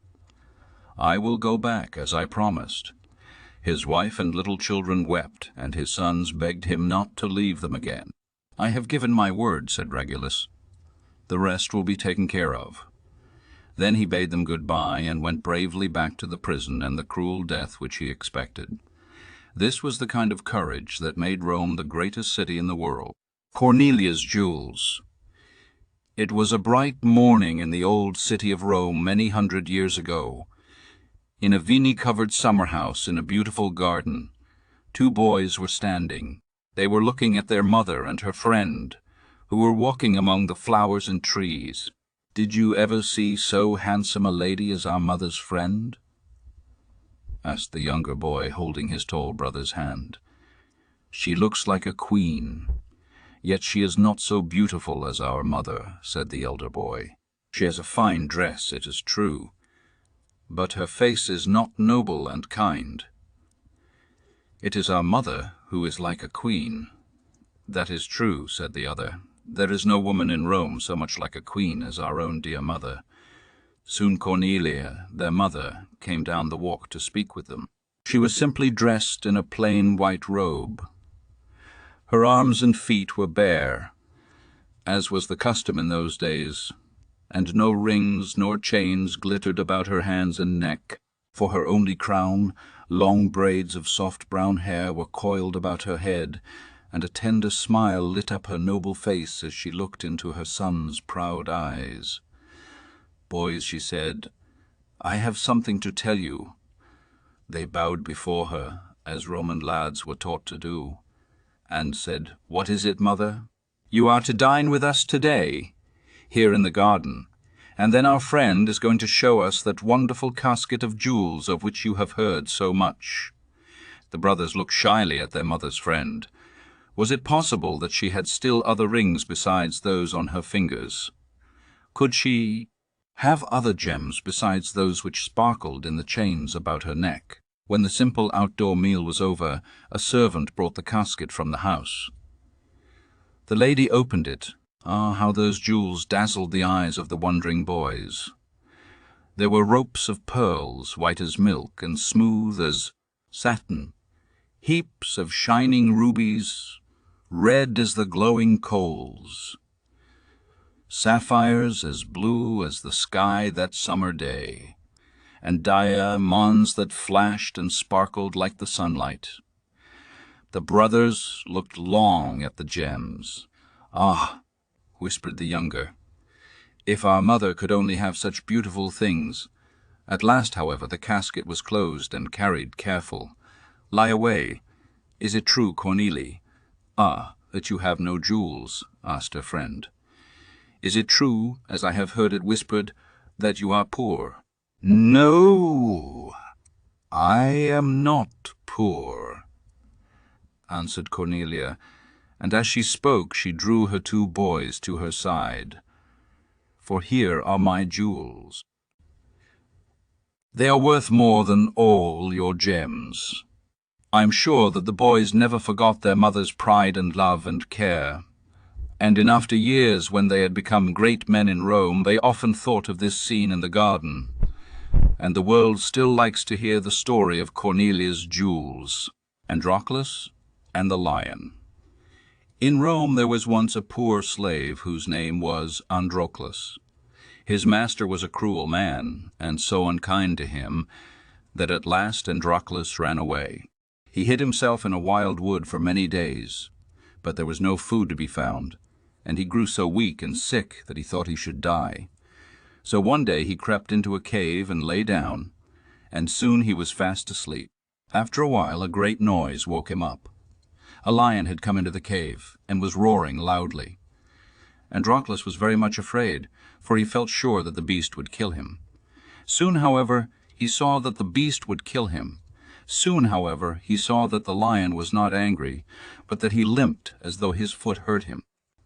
Then Androclus grew so bold that he took hold of the lion's lame paw to see what was the matter. The lion stood quite still and rubbed his head against the man's shoulder. He seemed to say, "I know that you will help me." Androclus lifted the paw from the ground and saw that it was a long, sharp thorn which hurt the lion so much. He took the end of the thorn in his fingers. Then he gave a strong, quick pull, and out it came. The lion was full of joy. He jumped about like a dog and licked the hands and feet of his new friend. Androclus was not at all afraid after this, and when night came, he and the lion lay down and slept side by side. For a long time, the lion brought food to Androclus every day, and the two became such good friends that Androclus found his new life a very happy one. One day, some soldiers who were passing through the wood found Androclus in the cave. They knew who he was, and so took him back to Rome. It was the law at that time that every slave who ran away from his master should be made to fight a hungry lion. So a fierce lion was shut up for a while without food, and a time was set for the fight. When the day came, thousands of people crowded to see the sport. They went to such places at that time very much as people nowadays go to see a circus show or a game of baseball. The door opened, and poor Androclus was brought in. He was almost dead with fear, for the roars of the lion could already be heard. He looked up and saw that there was no pity in the thousands of faces around him. Then the hungry lion rushed in. With a single bound, he reached the poor slave. Androclus gave a great cry, not of fear, but of gladness. It was his old friend, the lion of the cave. The people, who had expected to see the man killed by the lion, were filled with wonder. They saw Androclus put his arms around the lion's neck. They saw the lion lie down at his feet and lick them lovingly. They saw the great beast rub his head against the slave's face as though he wanted to be petted. They could not understand what it all meant. After a while, they asked Androclus to tell them about it. So he stood up before them and, with his arm around the lion's neck, told how he and the beast had lived together in the cave. "I am a man," he said, "but no man has ever befriended me. This poor lion alone has been kind to me, and we love each other as brothers. The people were not so bad that they could be cruel to the poor slave now." "Live and be free," they cried. "Live and be free." Others cried, "Let the lion go free too." And they lived together in Rome for many years. Horatius at the bridge. Once there was a war between the Roman people and the Etruscans who lived in the towns on the other side of the Tiber River. Porsenna, the king of the Etruscans, raised a great army and marched toward Rome. The city had never been in so great danger. The Romans did not have very many fighting men at that time, and they knew that they were not strong enough to meet the Etruscans in open battle. So they kept themselves inside of their walls and set guards to watch the roads. One morning, the army of Porsenna was seen coming over the hills from the north.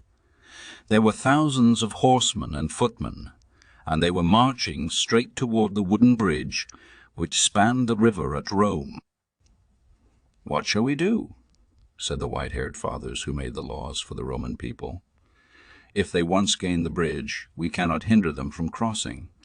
And then what hope will there be for the town?" Now, among the guards at the bridge, there was a brave man named Horatius. He was on the farther side of the river, and when he saw that the Etruscans were so near, he called out to the Romans who were behind him, "Hew down the bridge with all the speed that you can," he cried. "I, with the 2 men who stand by me, will keep the foe at bay." Then, with their shields before them and their long spears in their hands, the 3 brave men stood in the road and kept back the horsemen whom Porsenna had sent to take the bridge. On the bridge the Romans hewed away at the beams and posts. Their axes rang, the chips flew fast, and soon it trembled and was ready to fall. come back, and save your lives," they cried to Horatius and the 2 who were with him. But just then Porsenna's horsemen dashed toward them again. "Run for your lives," said Horatius to his friends. "I will keep the road." They turned and ran back across the bridge. They had hardly reached the other side when there was a crashing of beams and timbers. The bridge toppled over to one side and then fell with a great splash into the water. When Horatius heard the sound, he knew that the city was safe. With his face still toward Porsenna's men, he moved slowly backward till he stood on the river's bank. A dart, thrown by one of Porsenna's soldiers, put out his left eye. But he did not falter. He cast his spear at the foremost horseman, and then he turned quickly around. He saw the white porch of his own home among the trees on the other side of the stream, and he spake to the noble river that rolls by the walls of Rome. "O Tiber, Father Tiber, to whom the Romans pray, a Roman's life, a Roman's life, a Roman's life, a Roman's arms, take thou in charge today." He leaped into the deep, swift stream. He still had his heavy armor on, and when he sank out of sight, no one thought that he would ever be seen again. But he was a strong man and the best swimmer in Rome. The next minute he rose. He was halfway across the river and safe from the spears and darts which Porsenna's soldiers hurled after him. Soon he reached the farther side, where his friends stood ready to help him. Shout after shout greeted him as he climbed upon the bank. Then Porsenna's men shouted also, for they had never seen a man so brave and strong as Horatius. He had kept them out of Rome, but he had done a deed which they could not help but praise.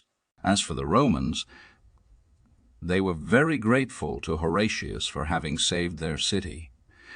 They called him Horatius Coccles, which meant the one-eyed Horatius, because he had lost an eye in defending the bridge.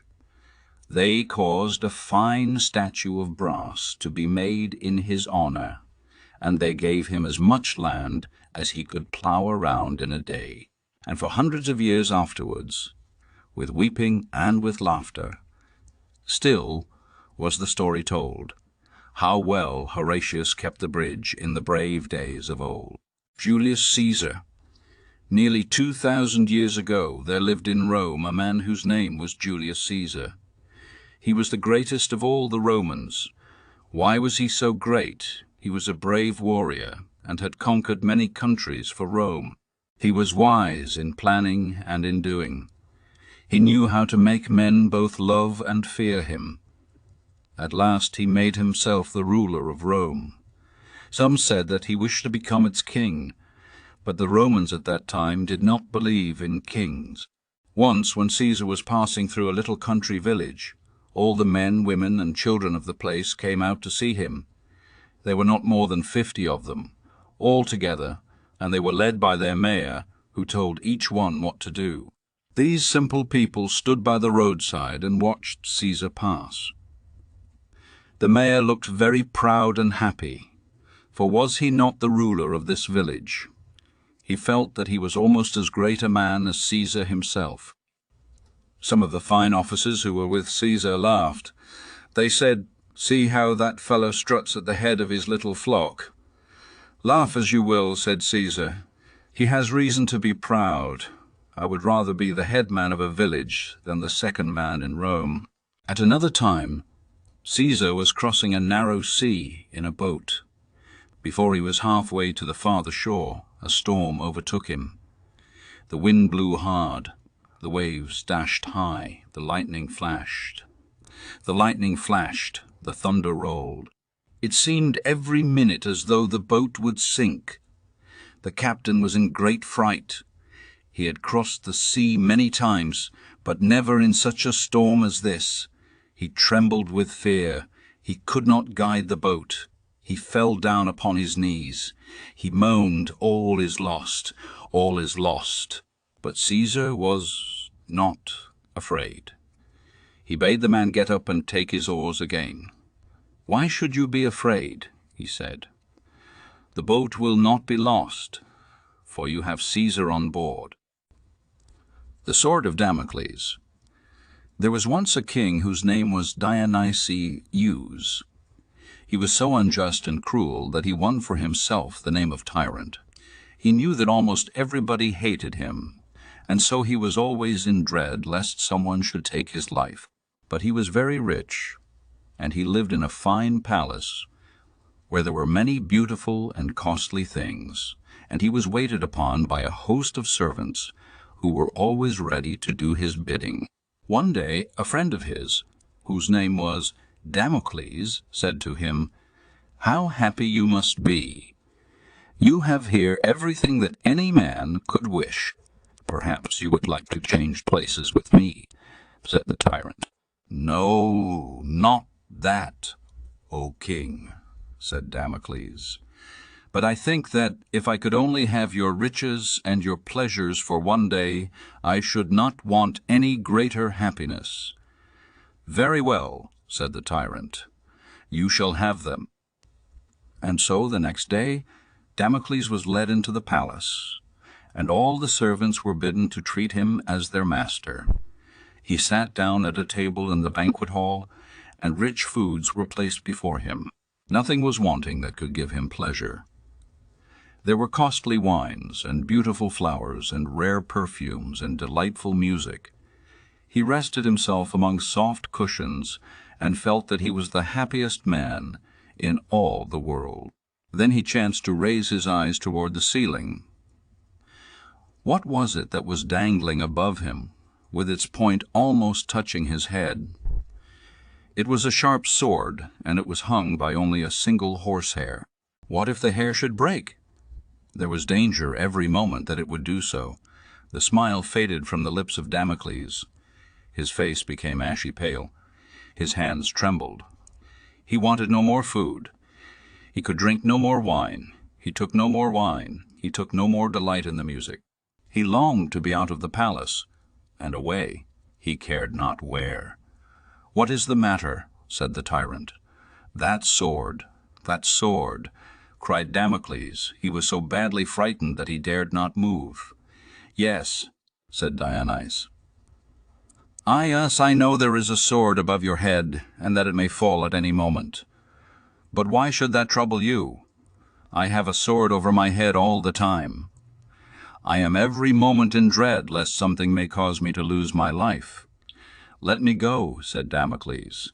"I now see that I was mistaken, and that the rich and powerful are not so happy as they seem. Let me go back to my old home in the poor little cottage among the mountains." And so long as he lived, he never again wanted to be rich, or to change places, even for a moment, with the king. Damon and Pythias. A young man whose name was Pythias had done something which the tyrant Dionysius did not like. For this offense he was dragged to prison, and a day was set when he should be put to death. His home was far away, and he wanted very much to see his father and mother and friends before he died. "Only give me leave to go home and say good-bye to those whom I love," he said, "and then I will come back and give up my life. The tyrant laughed at him. "How can I know that you will keep your promise?" he said. "You only want to cheat me and save yourself." Then a young man whose name was Damon spoke and said, "O king, put me in prison in place of my friend Pythias, and let him go to his own country to put his affairs in order, and to bid his friends farewell. I know that he will come back as he promised, for he is a man who has never broken his word. But if he is not here on the day which you have set, then I will die in his stead." The tyrant was surprised that anybody should make such an offer. He at last agreed to let Pythias go, and gave orders that the young man Damon should be shut up in prison. Time passed, and by the day drew near which had been set for Pythias to die, and he had not come back. The tyrant ordered the jailer to keep close watch upon Damon, and not let him escape. But Damon did not try to escape. He still had faith in the truth and honor of his friend. He said, "If Pythias does not come back in time, it will not be his fault. It will be because he is hindered against his will." At last the day came, and then the very hour. Damon was ready to die. His trust in his friend was as firm as ever, and he said that he did not grieve at having to suffer for one whom he loved so much. Then the jailer came to lead him to his death, but at the same moment Pythias stood in the door. He had been delayed by storms and shipwreck, and he had feared that he was too late.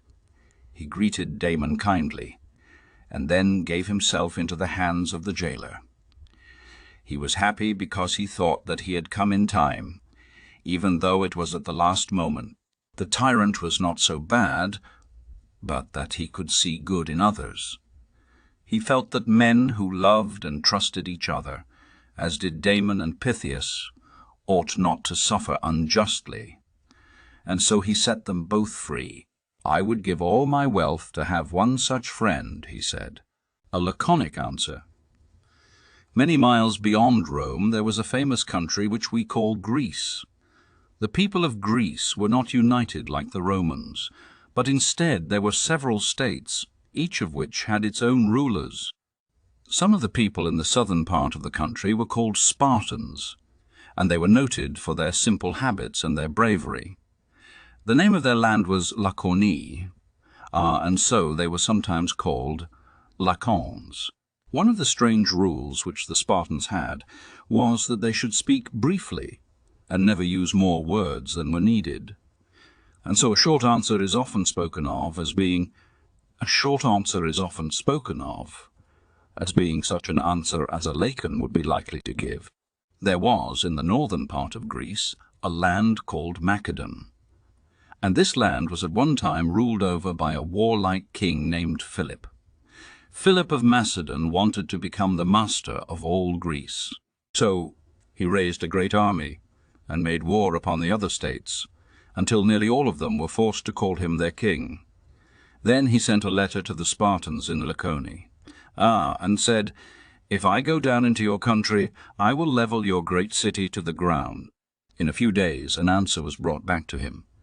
When he opened the letter, he found only one word written there. That word was "if." It was as much as to say, "We are not afraid of you so long as the little word 'if' stands in your way." The ungrateful guessed. Among the soldiers of King Philip there was a poor man who had done some brave deeds. He had pleased the king in more ways than one, and so the king put a good deal of trust in him. One day this soldier was on board of a ship at sea when a great storm came up. The winds drove the ship upon the rocks, and it was wrecked. The soldier was cast half drowned upon the shore, and he would have died there had it not been for the kind care of a farmer who lived close by. When the soldier was well enough to go home, he thanked the farmer for what he had done, and promised that he would repay him for his kindness. But he did not mean to keep his promise. He did not tell King Philip about the man who had saved his life. He only said that there was a fine farm by the seashore, and that he would like very much to have it for his own. Would the king give it to him? "Who owns the farm now?" asked Philip. "Only a churlish farmer who has never done anything for his country," said the soldier. "Very well, then," said Philip. "You have served me for a long time, and you shall have your wish. Go and take the farm for yourself." And so the soldier made haste to drive the farmer from his house and home. He took the farm for his own. The poor farmer was stung to the heart by such treatment. He went boldly to the king and told the whole story from beginning to end. King Philip was very angry when he learned that the man whom he had trusted had done so base a deed. He sent for the soldier in great haste. And when he had come, he caused these words to be burned in his forehead: "The ungrateful guest." Thus all the world was made to know of the mean act by which the soldier had tried to enrich himself, and from that day until he died, all men shunned and hated him. Alexander and Bucephalus. One day King Philip bought a fine horse called Bucephalus. He was a noble animal, and the king paid a very high price for him. But he was wild and savage, and no man could mount him, or do anything at all with him. They tried to whip him, but that only made him worse. At last the king bade his servants take him away. "It is a pity to ruin so fine a horse as that," said Alexander, the king's young son. "Those men do not know how to treat him. Perhaps you can do better than they," said his father scornfully. "I know," said Alexan. "Dare that if you would only give me leave to try, I could manage this horse better than anyone else." "And if you fail to do so, what then?" asked Philip. "I will pay you the price of the horse," said the lad. While everybody was laughing, Alexander ran up to Bucephalus and turned his head toward the sun. He had noticed that the horse was afraid of his own shadow. He then spoke gently to the horse and patted him with his hand. When he had quieted him a little, he made a quick spring and leaped upon the horse's back. Everybody expected to see the boy killed outright, but he kept his place and let the horse run as fast as he would. By and by, when Bucephalus had become tired, Alexander reined him in and rode back to the place where his father was standing. All the men who were there shouted when they saw that the boy had proved himself to be the master of the horse. He leaped to the ground, and his father ran and kissed him. "My son," said the king. "My son," said the king, "Macedon is too small a place for you. You must seek a larger kingdom that will be worthy of you." After that, Alexander and Bucephalus were the best of friends. They were said to be always together, for when one of them was seen, the other was sure to be not far away. But the horse would never allow anyone to mount him but his master. Alexander became the most famous king and warrior that was ever known, and for that reason he is always called Alexander the Great. Bucephalus carried him through many countries and in many fierce battles, and more than once did he save his master's life. Diogenes, the wise man. At Corinth in Greece there lived a very wise man whose name was Diogenes. Men came from all parts of the land to see him and hear him talk. But wise as he was, he had some very queer ways. He did not believe that any man ought to have more things than he really needed, and he said that no man needed much.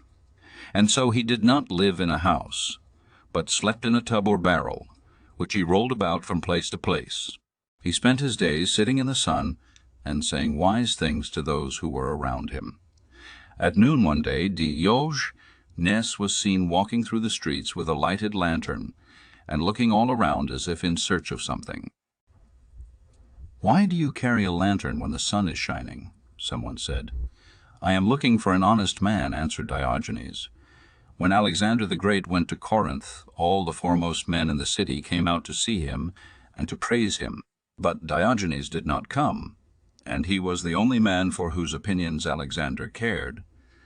And so, since the wise man would not come to see the king went to see the king went to see the wise man. he found Diogenes in an out-of-the-way place, lying on the ground by his tub. He was enjoying the heat and the light of the sun. When he saw the king and a great many people coming, he sat up and looked at Alexander. Alexander greeted him and said, "Diogenes, I have heard a great deal about your wisdom. Is there anything that I can do for you?" "Yes," said Diogenes.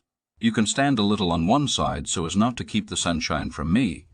This answer was so different from what he expected that the king was much surprised. But it did not make him angry. It only made him admire the strange man all the more. When he turned to ride back, he said to his officers, "Say what you will. If I were not Alexander, I would like to be Diogenes." The brave 300. All Greece was in danger.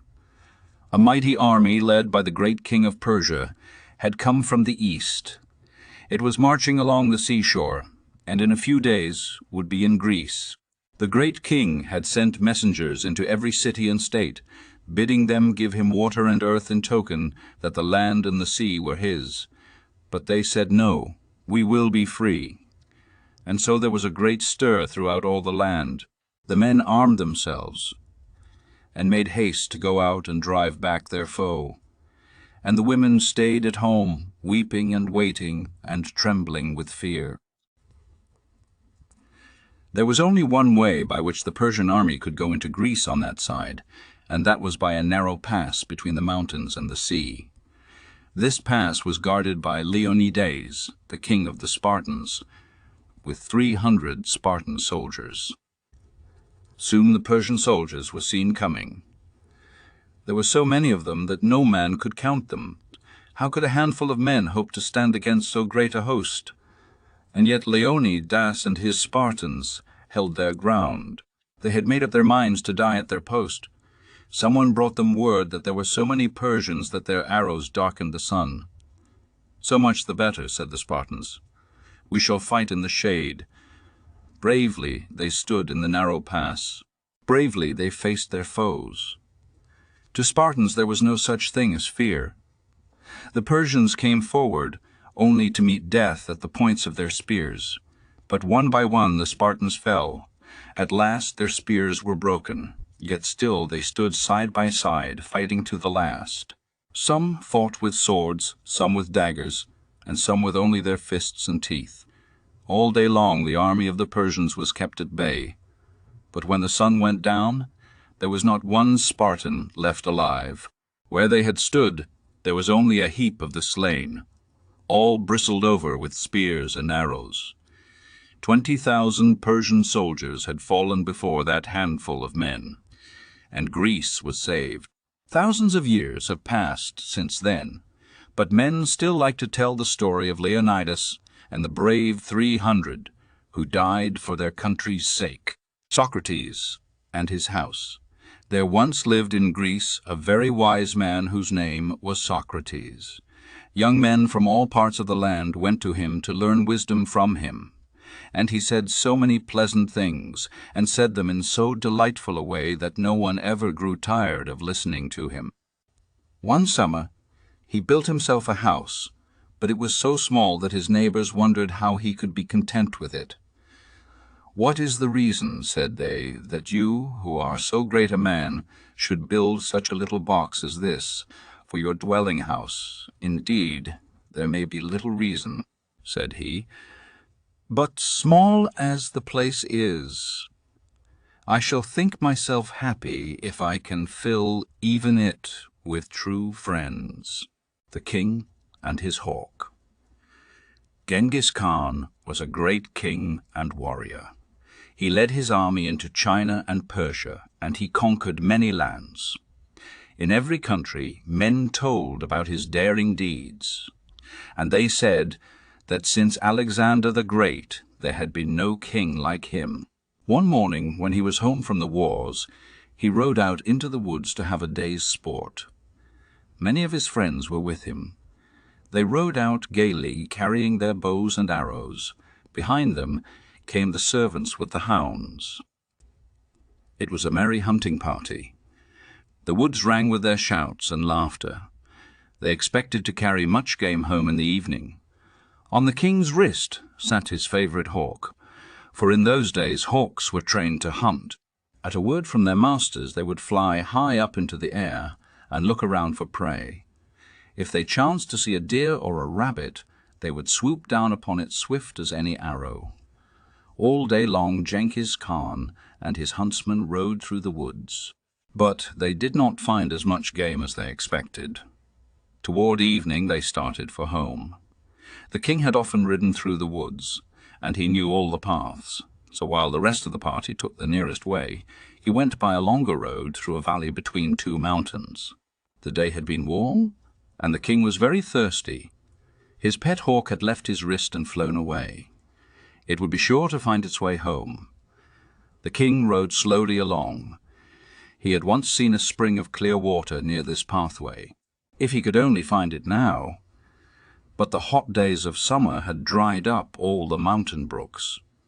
At last, to his joy, he saw some water trickling down over the edge of a rock. He knew that there was a spring farther up. In the wet season, a swift stream of water always poured down here, but now it came only one drop at a time. The king leapt from his horse. He took a little silver cup from his hunting bag. He held it so as to catch the slowly falling drops. It took a long time to fill the cup, and the king was so thirsty that he could hardly wait. At last it was nearly full. He put the cup to his lips and was about to drink. All at once there was a whirring sound in the air, and the cup was knocked from his hands. The water was all spilled upon the ground. The king looked up to see who had done this thing. It was his pet hawk. The hawk flew back and forth a few times, and then alighted among the rocks by the spring. The king picked up the cup, and again held it to catch the trickling drops. This time he did not wait so long. When the cup was half full, he lifted it toward his mouth. But before it had touched his lips, the hawk swooped down again and knocked it from his hands. And now the king began to grow angry. He tried again, and for the third time the hawk kept him from drinking. The king was now very angry indeed. "How do you dare to act so?" he cried. "If I had you in my hands, I would wring your neck." Then he filled the cup again, but before he tried to drink, he drew his sword. "Now, Sir Hawk," he said, "this is the last time." He had hardly spoken before the hawk swooped down and knocked the cup from his hand. But the king was looking for this. With a quick sweep of the sword, he struck the bird as it passed. The next moment the poor hawk lay bleeding and dying at its master's feet. "That is what you get for your pains," said Genghis Khan. But when he looked for his cup, he found that it had fallen between two rocks, where he could not reach it. "At any rate, I will have a drink from that spring," he said to himself. With that he began to climb the steep bank to the place from which the water trickled. It was hard work, and the higher he climbed, the thirstier he became. At last he reached the place. There indeed was a pool of water. But what was that lying in the pool, and almost filling it? It was a huge dead snake of the most poisonous kind. The king stopped. He forgot his thirst. He thought only of the poor dead bird lying on the ground below him. "The hawk saved my life," he cried, "and how did I repay him? He was my best friend, and I have killed him." He clambered down the bank. He took the bird up gently and laid it in his hunting bag. Then he mounted his horse and rode swiftly home. He said to himself, "I have learned a sad lesson today, and that is, never to do anything in anger." Dr. Goldsmith. There was once a kind man whose name was Oliver Goldsmith. He wrote many delightful books, some of which you will read when you are older. He had a gentle heart. He was always ready to help others and to share with them anything that he had. He gave away so much to the poor that he was always poor himself. He was sometimes called Dr. Goldsmith, for he had studied to be a physician. One day a poor woman asked Dr. Goldsmith to go and see her husband, who was sick and could not eat. Goldsmith did so. He found that the family was in great need. The man had not had work for a long time. He was not sick, but in distress. And as for eating, there was no food in the house. "Call at my room this evening," said Goldsmith to the woman, "and I will give you some medicine for your husband." In the evening the woman called.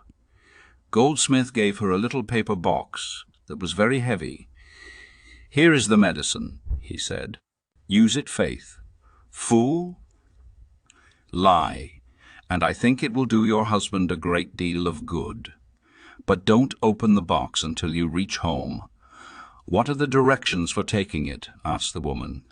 "You will find them inside of the box," he answered. When the woman reached her home, she sat down by her husband's side, and they opened the box. What do you think they found in it? It was full of pieces of money, and on the top were the directions: "To be taken as often as necessary, tie requires." Goldsmith had given them all the ready money that he had. The kingdoms. There was once a king of Prussia whose name was Frederick William. On a fine morning in June he went out alone to walk in the green woods. He was tired of the noise of the city, and he was glad to get away from it. So, as he walked among the trees, he often stopped to listen to the singing birds, or to look at the wild flowers that grew on every side.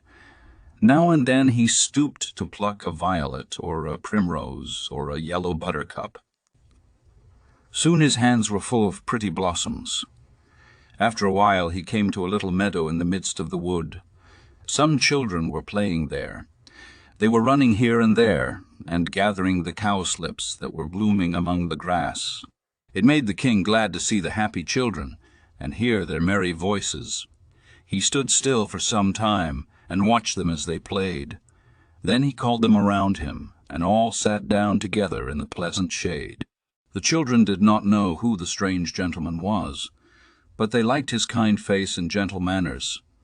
"Now, my little folks," said the king, "I want to ask you some questions, and the child who gives the best answer shall have a prize."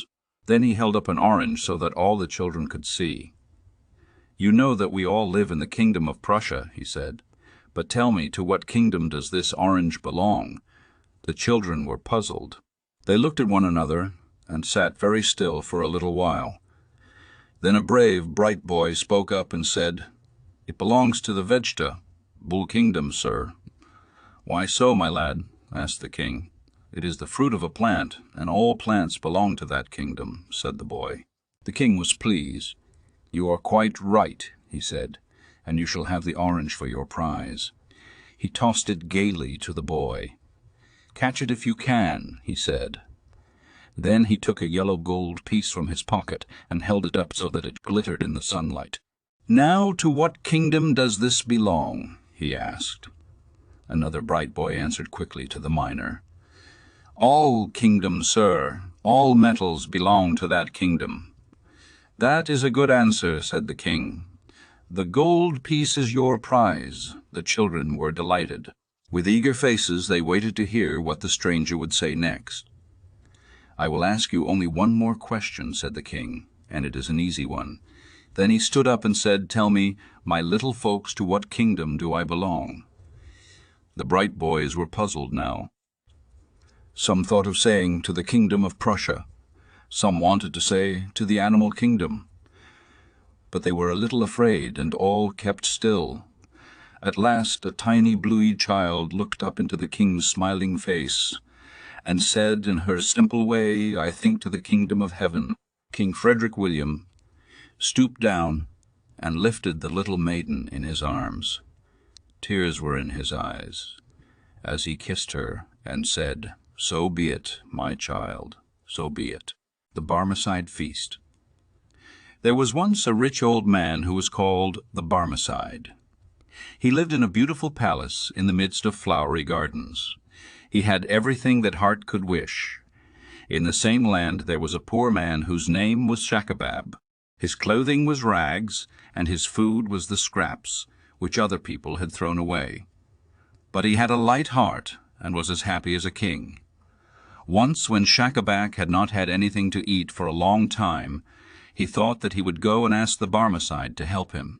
The servant at the door said, "Come in and talk with our master. He will not send you away hungry." Schacabac went in and passed through many beautiful rooms, looking for the Barmecide. At last he came to a grand hall where there were soft carpets on the floor, and fine pictures on the walls, and pleasant couches to lie down upon. At the upper end of the room he saw a noble man with a long white beard. It was the Barmecide, and poor Schacabac bowed low before him, as was the custom in that country. The Barmecide spoke very kindly, and asked what was wanted. Schacabac told him about all his troubles, and said that it was now 2 days since he had tasted bread. "Is it possible?" said the Barmecide. "You must be almost dead with hunger, and here I have plenty and to spare." Then he turned and called, "Ho, boy, bring in the water to wash our hands, and then order the cook to hurry the supper." Schacabac had not expected to be treated so kindly. He began to thank the rich man. "Say not a word," said the Barmecide, "but let us get ready for the feast." Then the rich man began to rub his hands as though someone was pouring water on them. "Come and wash with me," he said. Schacabac saw no boy, nor basin, nor water, but he thought that he ought to do as he was bidden, and so, like the Barmecide, he made a pretense of washing. "Come now," said the Barmecide, "let us have supper." He sat down as if to a table, and pretended to be carving a roast. Then he said, "Help yourself, my good friend. You said you were hungry. So now don't be afraid of the food." Schacabac thought that he understood the joke, and he made pretense of taking food and passing it to his mouth. Then he began to chew and said, "You see, sir, I lose no time." "Boy," said the old man, "bring on the roast goose. Now, my good friend, try this choice piece from the breast. And here a sweet sauce, honey, raisins, green peas, and dry figs. Help yourself, and remember that other good things are coming." Schacabac was almost dead with hunger, but he was too polite not to do as he was bidden. "Come," said the Barmecide, "have another piece of the roast lamb. Did you ever eat anything so delicious?" "Never in my life," said Schacabac. "Your table is full of good things. Then eat heartily," said the Barmecide. "You cannot please me better." After this came the dessert. The Barmecide spoke of sweetmeats and fruits, and Schacabac made believe that he was eating them. "Now, is there anything else that you would like?" asked the host. "Ah, no," said poor Schacabac. "I have indeed had great plenty." "Let us drink then," said the Barmecide. "Boy, bring on the wine." "Excuse me, my lord," said Schacabac. "I will drink no wine, for it is forbidden."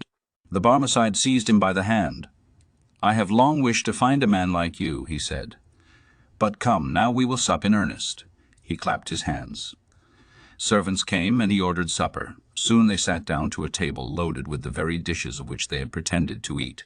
Poor Schacabac had never had so good a meal in all his life. When they had finished, and the table had been cleared away, the Barmecide said, "I have found you to be a man of good understanding. Your wits are quick, and you are ready always to make the best of everything. Come and live with me, and manage my house." And so Schacabac lived with the Barmecide many years, and never again knew what it was to be hungry. The endless tale. In the Far East there was a great king who had no work to do. Every day and all day long he sat on soft cushions and listened to stories, and no matter what the story was about, he never grew tired of hearing it, even though it was very long. "There's only one fault that I find with your story," he often said. "It is too short. All the storytellers in the world were invited Ed to his palace, and some of them told tales that were very long indeed." But the king was always sad when a story was ended. At last he sent word into every city and town and country place, offering a prize to anyone who should tell him an endless tale. He said, "To the man that will tell me a story which shall last forever, I will give my fairest daughter for his wife, and I will make him my heir, and he shall be king after me." But this was not all. He added a very hard condition. "If any man shall try to tell such a story and then fail, he shall have his head cut off." The king's daughter was very pretty, and there were many young men in that country who were willing to do anything to win her. But none of them wanted to lose their heads, and so only a few tried for the prize. One young man invented a story that lasted 3 months, but at the end of that time he could think of nothing more. His fate was a warning to others, and it was a long time before another storyteller was so rash as to try the king's patience. But one day a stranger from the south came into the palace. "Great king," he said, "is it true that you offer a prize to the man who can tell a story that has no end?" "It is true," said the king. "And shall this man have your fairest daughter for his wife, and shall he be your heir?" "Yes, if he succeeds," said the king. "But if he fails, he shall lose his head." "Very well, then," said the stranger. "I have a pleasant story about locusts which I would like to relate." "Tell it," said the king. "I will listen to you." The storyteller began his tale. "Once upon a time, a certain king seized upon all the corn in his country and stored it away in a strong granary. But a swarm of locusts came over the land and saw where the grain had been put. After searching for many days, they found on the east side of the granary a crevice that was just large, enough for one locust to pass through at a time. So one locust went in and carried away a grain of corn. Then another locust went in and carried away a grain of corn. Then another locust went in and carried away a grain of corn. Day after day, week after week, the man kept on saying, "Then another locust went in and carried away a grain of corn." A month passed, a year passed. At the end of 2 years, the king said, "How much longer will the locusts be going in and carrying away corn?" "O king," said the storyteller, "they have as yet cleared only 1 cubit, and there are many thousand cubits in the granary." "Man, man, man," cried the king, "you will drive me mad. I can listen to it no longer. Take my daughter, be my heir, rule my kingdom. But do not let me hear another word about those horrible locusts."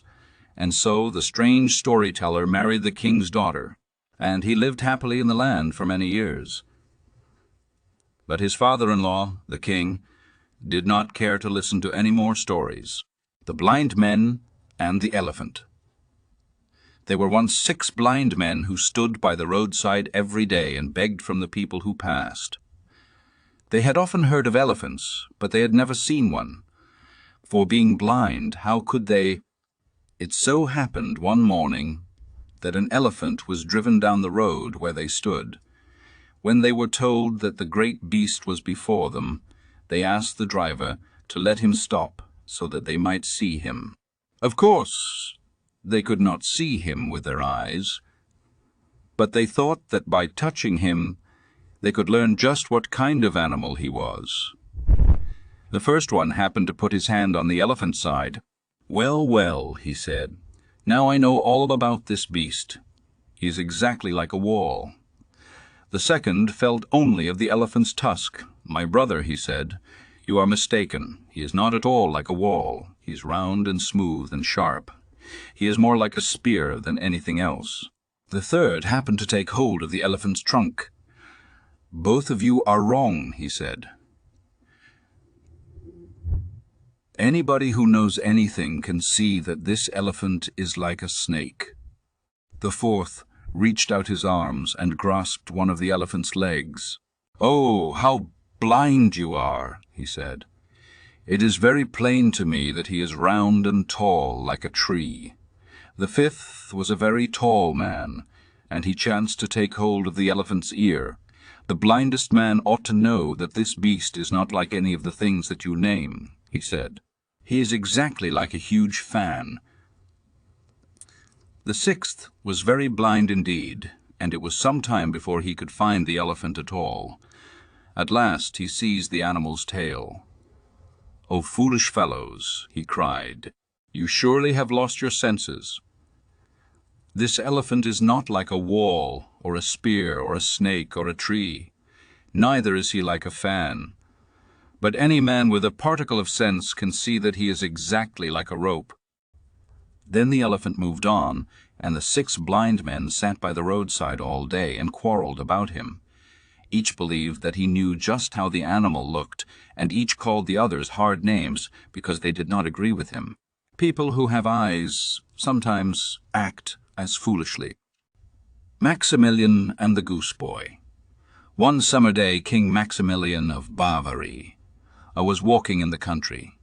The sun shone hot, and he stopped under a tree to rest. It was very pleasant in the cool shade. The king lay down on the soft grass and looked up at the white clouds sailing across the sky. Then he took a little book from his pocket and tried to read. But the king could not keep his mind on his book.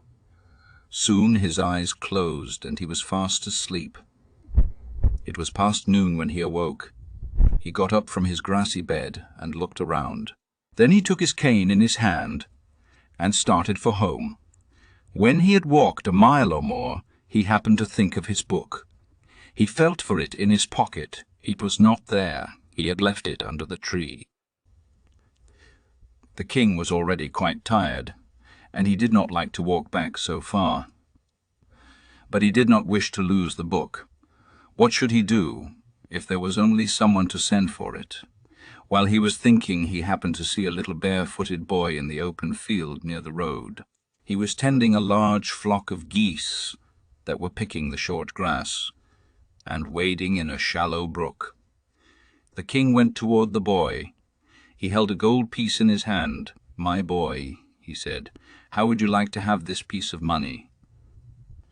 "I would like it," said the boy, "but I never hope to have so much. You shall have it if you will run back to the oak tree at the second turning of the road and fetch me the book that I left there."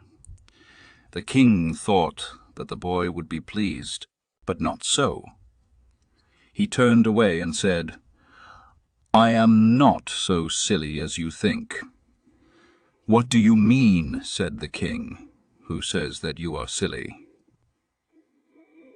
"Well," said the boy, "you think that I am silly enough to believe that you will give me that gold piece for running a mile and fetching you a book. You can't catch me, but if I give it to you now, perhaps you will believe me," said the king, and he put the gold piece into the little fellow's hand. The boy's eyes sparkled, but he did not move. "What is the matter now?" said the king. "Won't you go?" the boy said. "I would like to go, but I can't leave the geese. They will stray away, and then I shall be blamed for it." "Oh, I will tend them while you are away," said the king. The boy laughed. "I should like to see you tending them," he said. "Why, they would run away from you in a minute. Only let me try," said the king. At last the boy gave the king his whip and started off. He had gone but a little way when he turned and came back. "What is the matter now?" said Maximil. "Ian, crack the whip." The king tried to do as he was bidden, but he could not make a sound. "I thought as much," said the boy. "You don't know how to do anything." Then he took the whip and gave the king lessons in whip-cracking. "Now you see how it is done," he said, as he handed it back. "If the geese try to run away, crack it loud." The king laughed. He did his best to learn his lesson, and soon the boy again started off on his errand. Maximilian sat down on a stone and laughed at the thought of being a gooseherd, but the geese missed their master at once. With a great cackling and hissing they went, half flying, half running, across the meadow. The king ran after them, but he could not run fast. He tried to crack the whip, but it was of no use. The geese were soon far away. What was worse, they had gotten into a garden and were feeding on the tender vegetables. A few minutes afterward, the goose boy came back with the book. "Just as I thought," he said. "I have found the book, and you have lost the geese." "Never mind," said the king. "I will help you get them again." "Well then, run around that way and stand by the brook while I drive them out of the garden." The king did as he was told. The boy ran forward with his whip, and after a great deal of shouting and scolding, the geese were driven back into the meadow. "I hope you will pardon me for not being a better gooseherd," said Maximilian. "But as I am a king, I am not used to such work." "A king, indeed," said the boy. "I was very silly to leave the geese with you. But I am not so silly as to believe that you are a king." "Very well," said Maximilian with a smile. "Here is another gold piece, and now let us be friends." The boy took the gold and thanked the giver. He looked up into the king's face and said, "You are a very kind man, and I think you might be a good king. But if you were to try all your life, you would never be a good gooseherd." The Inchcape Rock. In the North Sea, there is a great rock called the Inchcape Rock. It is 12 miles from any land and is covered most of the time with water. Many boats and ships have been wrecked on that rock, for it is so near the top of the water that no vessel can sail over it without striking it. More than 100 years ago, there lived not far away a kind-hearted man who was called the Abbot of Aberbroth. "It is a pity," he said, "that so many brave sailors should lose their lives on that hidden rock." So the abbot caused a buoy to be fastened to the rock. The buoy floated back and forth in the shallow water. A strong chain kept it from floating away. On the top of the buoy the abbot placed a bell, and when the waves dashed against it, the bell would ring out loud and clear. Sailors now were no longer afraid to cross the sea at that place. When they heard the bell ringing, they knew just where the rock was, and they steered their vessels around it. "God bless the good Abbot of Aberbroth." "Och," they all said. One calm summer day, a ship with a black flag happened to sail not far from the Inchcape Rock. The ship belonged to a sea robber called Ralph the Rover, and she was a terror to all honest people both on sea and shore. There was but little wind that day, and the sea was as smooth as glass. The ship stood almost still. There was hardly a breath of air to fill her sails. Ralph the Rover was walking on the deck. He looked out upon the glassy sea. He saw the buoy floating above the Inchcape Rock. It looked like a big black speck upon the water. But the bell was not ringing that day. There were no waves to set it in motion. "Boys," cried Ralph the Rover, "put out the boat and row me to the Inchcape Rock. We will play a trick on the old abbot." The boat was lowered.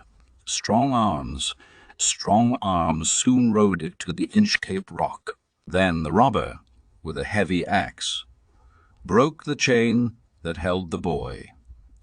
He cut the fastenings of the bell. It fell into the water. There was a gurgling sound as it sank out of sight. "The next one that comes this way will not bless the abbot," said Ralph the Rover. Soon a breeze sprang up, and the black ship sailed away. The sea robber laughed as he looked back and saw that there was nothing to mark the place of the hidden rock. For many days Ralph the Rover scoured the seas, and many were the ships that he plundered. At last he chanced to sail back toward the place from which he had started. The wind had blown hard all day. The waves rolled high. The ship was moving swiftly, but in the evening the wind died away, and a thick fog came on. Ralph the Rover walked the deck. He could not see where the ship was going. "If the fog would only clear away," he said. "I thought I heard the roar of breakers," said the pilot. "We must be near the shore." "I cannot tell," said Ralph the Rover. "But I think we are not far from the Inchcape Rock. I wish we could hear the good abbot's bell. The next moment there was a great crash. "It is the Inchcape Rock," the sailors cried, as the ship gave a lurch to one side and began to sink. "Oh, what a wretch am I!" cried Ralph the Rover. "This is what comes of the joke that I played on the good abbot. What was it that he heard as the waves rushed over him? Was it the abbot's bell, ringing for him far down at the bottom of the sea?" Whittington and his cat. 2. The city.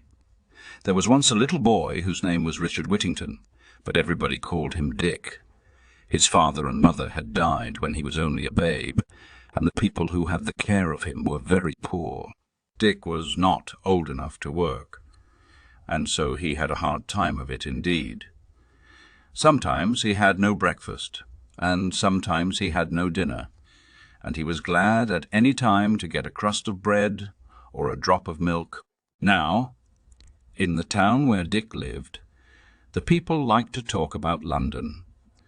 None of them had ever been to the great city, but they seemed to know all about the wonderful things which were to be seen there. They said that all the folks who lived in London were fine gentlemen and ladies, that there was singing and music there all day long, that nobody was ever hungry there, and nobody had to work, and that the streets were all paved with gold. Dick listened to these stories, and wished that he could go to London. One day a big wagon drawn by 8 horses, all with bells on their heads, drove into the little town. Dick saw the wagon standing by the inn, and he thought that it must be going to the fine city of London. When the driver came out and was ready to start, the lad ran up and asked him if he might walk by the side of the wagon. The driver asked him some questions, and when he learned how poor Dick was, and that he had neither father nor mother, he told him that he might do as he liked. It was a long walk for the little lad, but by and by he came to the city of London. He was in such a hurry to see the wonderful sights that he forgot to thank the driver of the wagon. He ran as fast as he could, from one street to another, trying to find those that were paved with gold. He had once seen a piece of money that was gold, and he knew that it would buy a great many things. And now he thought that if he could get only a little bit of the pavement, he would have everything that he wanted. Poor Dick ran till he was so tired that he could run no farther. It was growing dark, and in every street there was only dirt instead of gold. He sat down in a dark corner and cried himself to sleep. When he woke up the next morning, he was very hungry, but there was not even a crust of bread for him to eat. He forgot all about the golden pavements and thought only of food. He walked about from one street to another, and at last grew so hungry that he began to ask those whom he met to give him a penny to buy something to eat. "Go to work, you idle fellow," said some of them, and the rest passed him by without even looking at him. "I wish I could go to work," said Dick. 2. The kitchen. By and by Dick grew so faint and tired that he could go no farther. He sat down by the door of a fine house, and wished that he was back again in the little town where he was born. The cookmaid, who was just getting dinner, saw him and called out, "What are you doing there, you little beggar?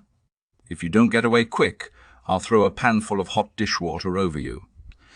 Then I guess you will jump." Just at that time, the master of the house, whose name was Mr. Fitzwarren, came home to dinner. When he saw the ragged little fellow at his door, he said, "My lad, what are you doing here? I am afraid you are a lazy fellow, and that you want to live without work." "No, indeed," said Dick. "I would like to work if I could find anything to do, but I do not know anybody in this town, and I have not had anything to eat for a long time." "Poor little fellow," said Mr. Fitzwarren. "Come in, and I will see what I can do for you." And he ordered the cook to give the lad a good dinner, and then to find some light work for him to do. Little Dick would have been very happy in the new home which he had thus found, if it had not been for the cross cook. She would often say, "You are my boy now," and so you must do as I tell you. Look sharp there. Make the fires, carry out the ashes, wash these dishes, sweep the floor, bring in the wood. Oh, what a lazy fellow you are!" And then she would box his ears, or beat him with the broomstick. At last, little Alice, his master's daughter, saw how he was treated, and she told the cook she would be turned off if she was not kinder to the lad. After that, Dick had an easier time of it, but his troubles were not over yet, by any means.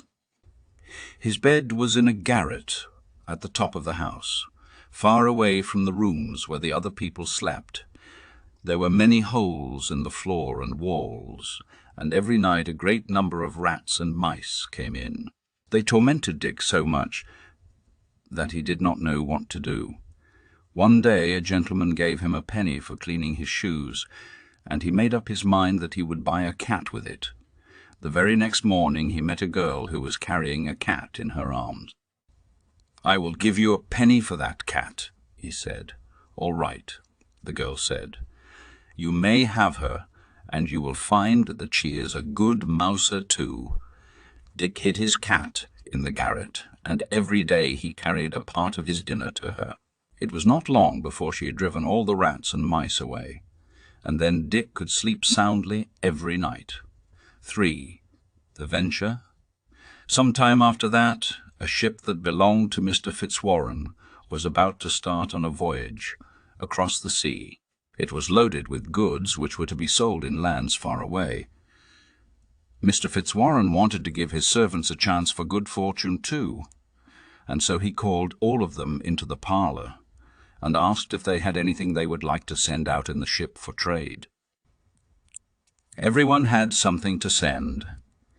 Everyone but Dick, and as he had neither money nor goods, he stayed in the kitchen and did not come in with the rest.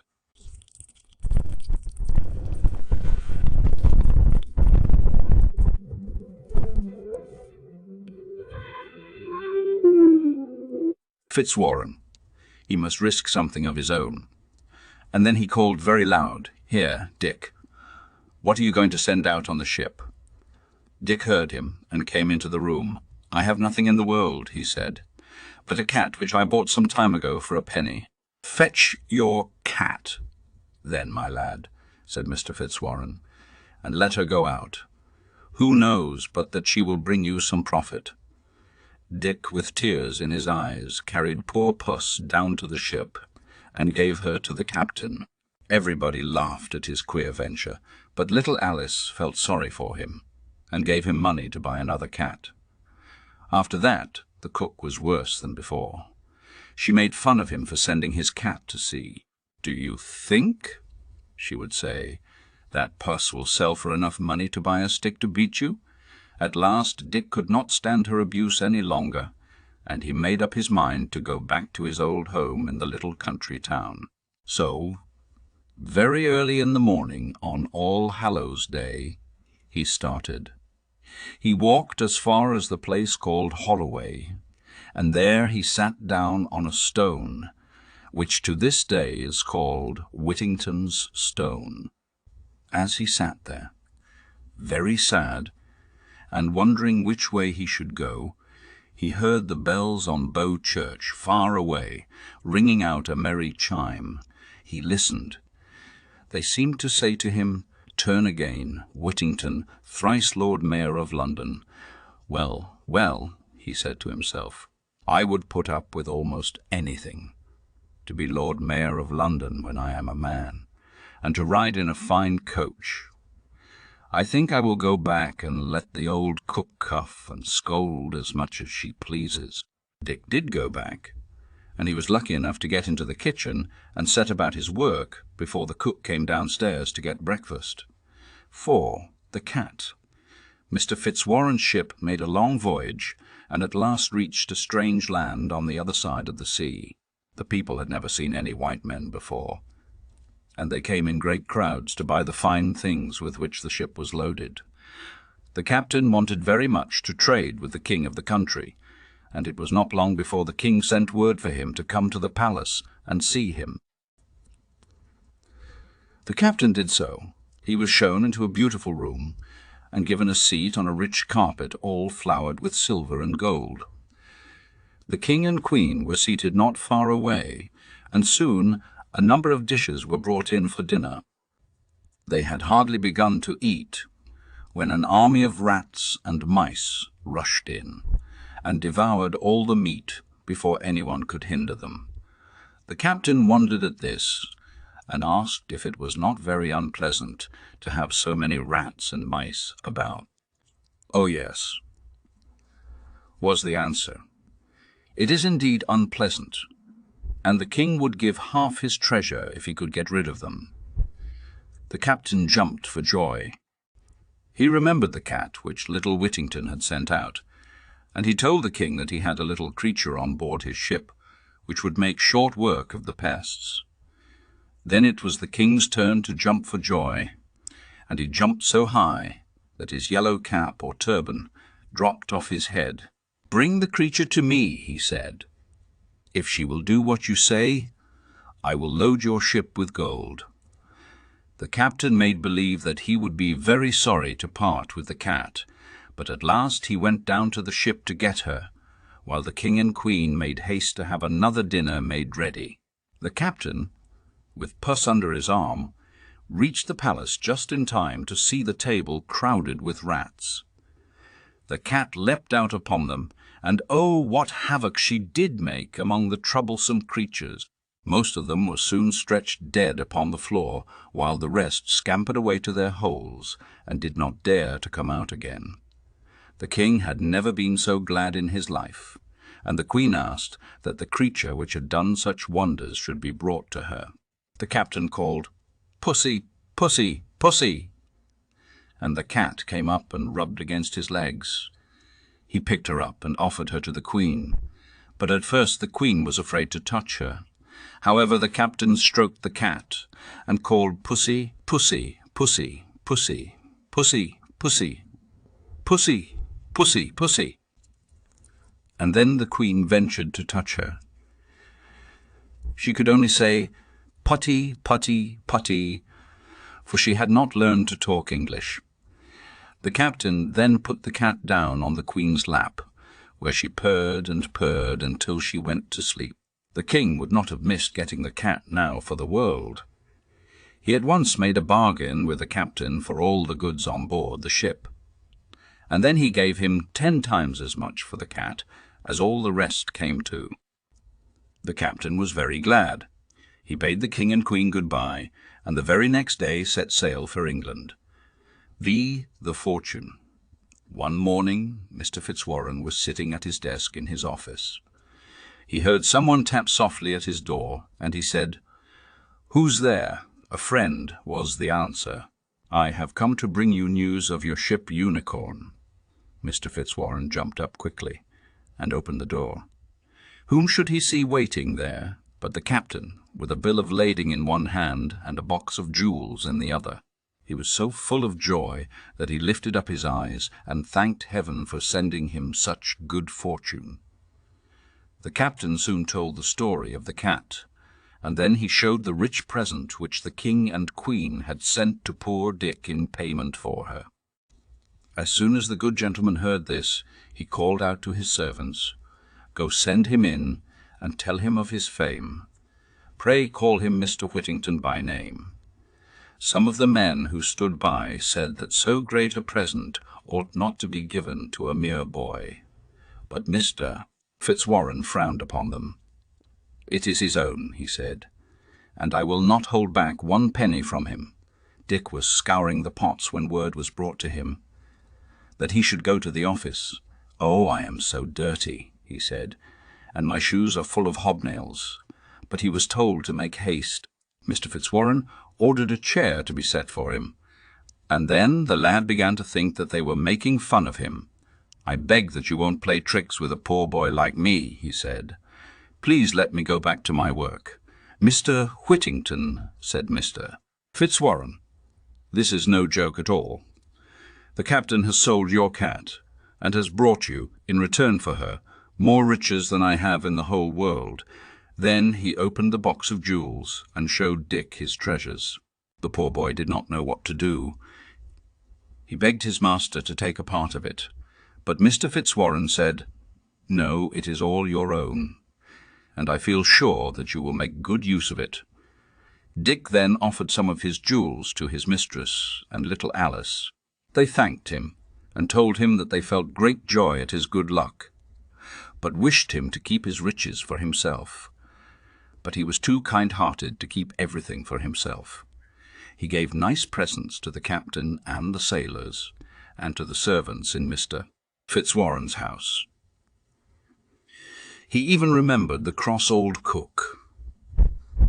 After that, Whittington's face was washed, and his hair curled, and he was dressed in a nice suit of clothes, and then he was as handsome a young man as ever walked the streets of London. Some time after that, there was a fine wedding at the finest church in London, and Miss Alice became the wife of Mr. Richard Whittington, and the Lord Mayor was there, and the great judges and the sheriffs and many rich merchants, and everybody was very happy. And Richard Whittington became a great merchant, and was one of the foremost men in London. He was sheriff of the city, and thrice Lord Mayor, and King Henry V made him a knight. He built the famous prison of Newgate in London. On the archway in front of the prison was a figure, cut in stone, of Sir Richard Whittington and his cat, and for 300 years this figure was shown to all who visited London. Casabianca. There was a great battle at sea. One could hear nothing but the roar of the big guns. The air was filled with black smoke. The water was strewn with black smoke. The water was strewn with broken masts and pieces of timber which the cannonballs had knocked from the ships. Many men had been killed, and many more had been wounded. The flagship had taken fire. The flames were breaking out from below. The deck was all ablaze. The men who were left alive made haste to launch a small boat. They leaped into it and rowed swiftly away. Any other place was safer now than on board of that burning ship. There was powder in the hold. But the captain's son, young Casabi, still stood upon the deck. The flames were almost all around him now, but he would not stir from his post. His father had bidden him stand there, and he had been taught always to obey. He trusted in his father's word, and believed that when the right time came he would tell him to go. He saw the men leap into the boat. He heard them call to him to come. He shook his head. "When father bids me, I will go," he said. And now the flames were leaping up the masts. The sails were all ablaze. The fire blew hot upon his cheek. It scorched his hair. It was before him, behind him, all around him. All around him. "Oh, father," he cried, "may I not go now? The men have all left the ship. Is it not time that we too should leave it?" He did not know that his father was lying in the burning cabin below, that a cannonball had struck him dead at the very beginning of the fight. He listened to hear his answer. "Speak louder, father," he cried. "I cannot hear what you say." Above the roaring of the flames, above the crashing of the falling spars, above the booming of the guns, he fancied that his father's voice came faintly to him through the scorching air. "I am here, father." "Speak once again," he gasped. But what is that? A great flash of light fills the air. Clouds of smoke shoot quickly upward to the sky, and boom! Oh, what a terrific sound! Louder than thunder, louder than the roar of all the guns. The air quivers. The sea itself trembles. The sky is black. The blazing ship is seen no more. There was powder in the hold. There was powder in the hold. It was over a long time ago a lady, whose name was Mrs. Hemans, wrote a poem about this brave boy Casaba, An Ka. It is not a very well-written poem, and yet everybody has read it, and thousands of people have learned it by heart. I doubt not but that some day you too will read it. It begins in this way. The boy stood on the burning deck whence all but him had fled. The flame that lit the battle's wreck shone round him o'er the dead. Yet beautiful and bright he stood, as born to rule the storm, a creature of heroic blood, a proud though childlike form, Antonio Canova. A good many years ago there lived in Italy a little boy whose name was Antonio Canova. He lived with his grandfather, for his own father was dead. His grandfather was a stone, cut, and he was very poor. Antonio was a puny lad, and not strong enough to work. He did not care to play with the other boys of the town, but he liked to go with his grandfather to the stone yard. While the old man was busy cutting and trimming the great blocks of stone, the lad would play among the chips. Sometimes he would make a little statue of soft clay. Sometimes he would take hammer and chisel and try to cut a statue from a piece of rock. He showed so much skill that his grandfather was delighted. "The boy will be a sculptor some day," he said. Then, when they went home in the evening, the grandmother would say, "What have you been doing today, my little sculptor?" And she would take him upon her lap and sing to him, or tell him stories that filled his mind with pictures of wonderful and beautiful things. And the next day, when he went back to the stone yard, he would try to make some of those pictures in stone or clay. There lived in the same town a rich man who was called the Count. Sometimes the Count would have a grand dinner, and his rich friends from other towns would come to visit him. Then Antonio's grandfather would go up to the Count's house to help with the work in the kitchen, for he was a fine cook as well as a good stone cutter. It happened one day that Antonio went with his grandfather to the Count's great house. Some people from the city were coming, and there was to be a grand feast. The boy could not cook, and he was not old enough to wait on the table, but he could wash the pans and kettles, and, as he was smart and quick, he could help in many other ways. All went well until it was time to spread the table for dinner. Then there was a crash in the dining room, and a man rushed into the kitchen with some pieces of marble in his hands. He was pale and trembling with fright. "What shall I do? What shall I do?" he cried. "I have broken the statue that was to stand at the center of the table. I cannot make the table look pretty without the statue. What will the Count say?" And now all the other servants were in trouble. Was the dinner to be a failure after all? For everything depended on having the table nicely arranged. The Count would be very angry. "Ah, what shall we do?" they all asked. Then little Antonio Canova left his pans and kettles, and went up to the man who had caused the trouble. "If you had another statue, could you arrange the table?" he asked. "Certainly," said the man. "That is, if the statue were of the right length and height." "Will you let me try to make one?" asked Antonio. "Perhaps I can make something that will do." The man laughed. "Nonsense," he cried. "Who are you, that you talk of making statues on an hour's notice?"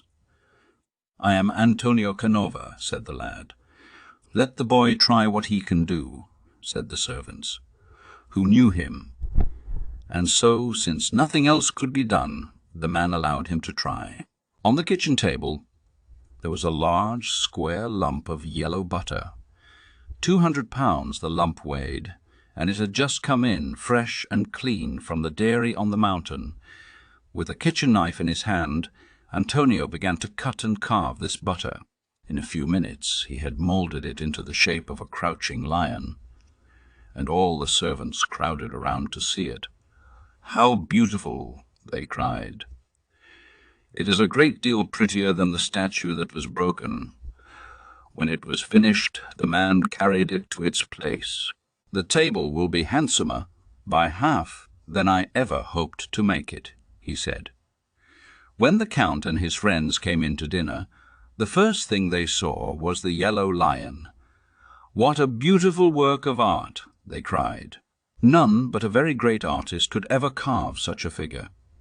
And how odd that he should choose to make it of butter. And then they asked the Count to tell them the name of the artist. Truly, my friends, he said, this is as much of a surprise to me as to you. And then he called to his head servant and asked him where he had found so wonderful a statue. It was carved only an hour ago by a little boy in the kitchen, said the servant. This made the Count's friends wonder still more, and the Count bade the servant call the boy into the room. My lad, he said, you have done a piece of work of which the greatest artists would be proud. What is your name, and who is your teacher? My name is Antonio Canova, said the boy, and I have had no teacher but my grandfather the stony cutter. By this time all the guests had crowded around Antonio.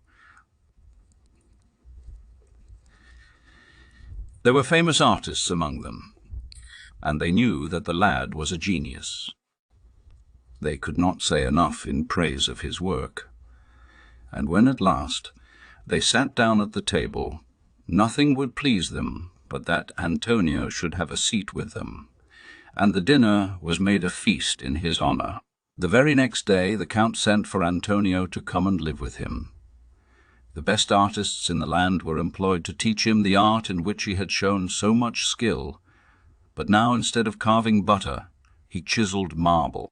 In a few years, Antonio Canova became known as one of the greatest sculptors in the world. Picciola.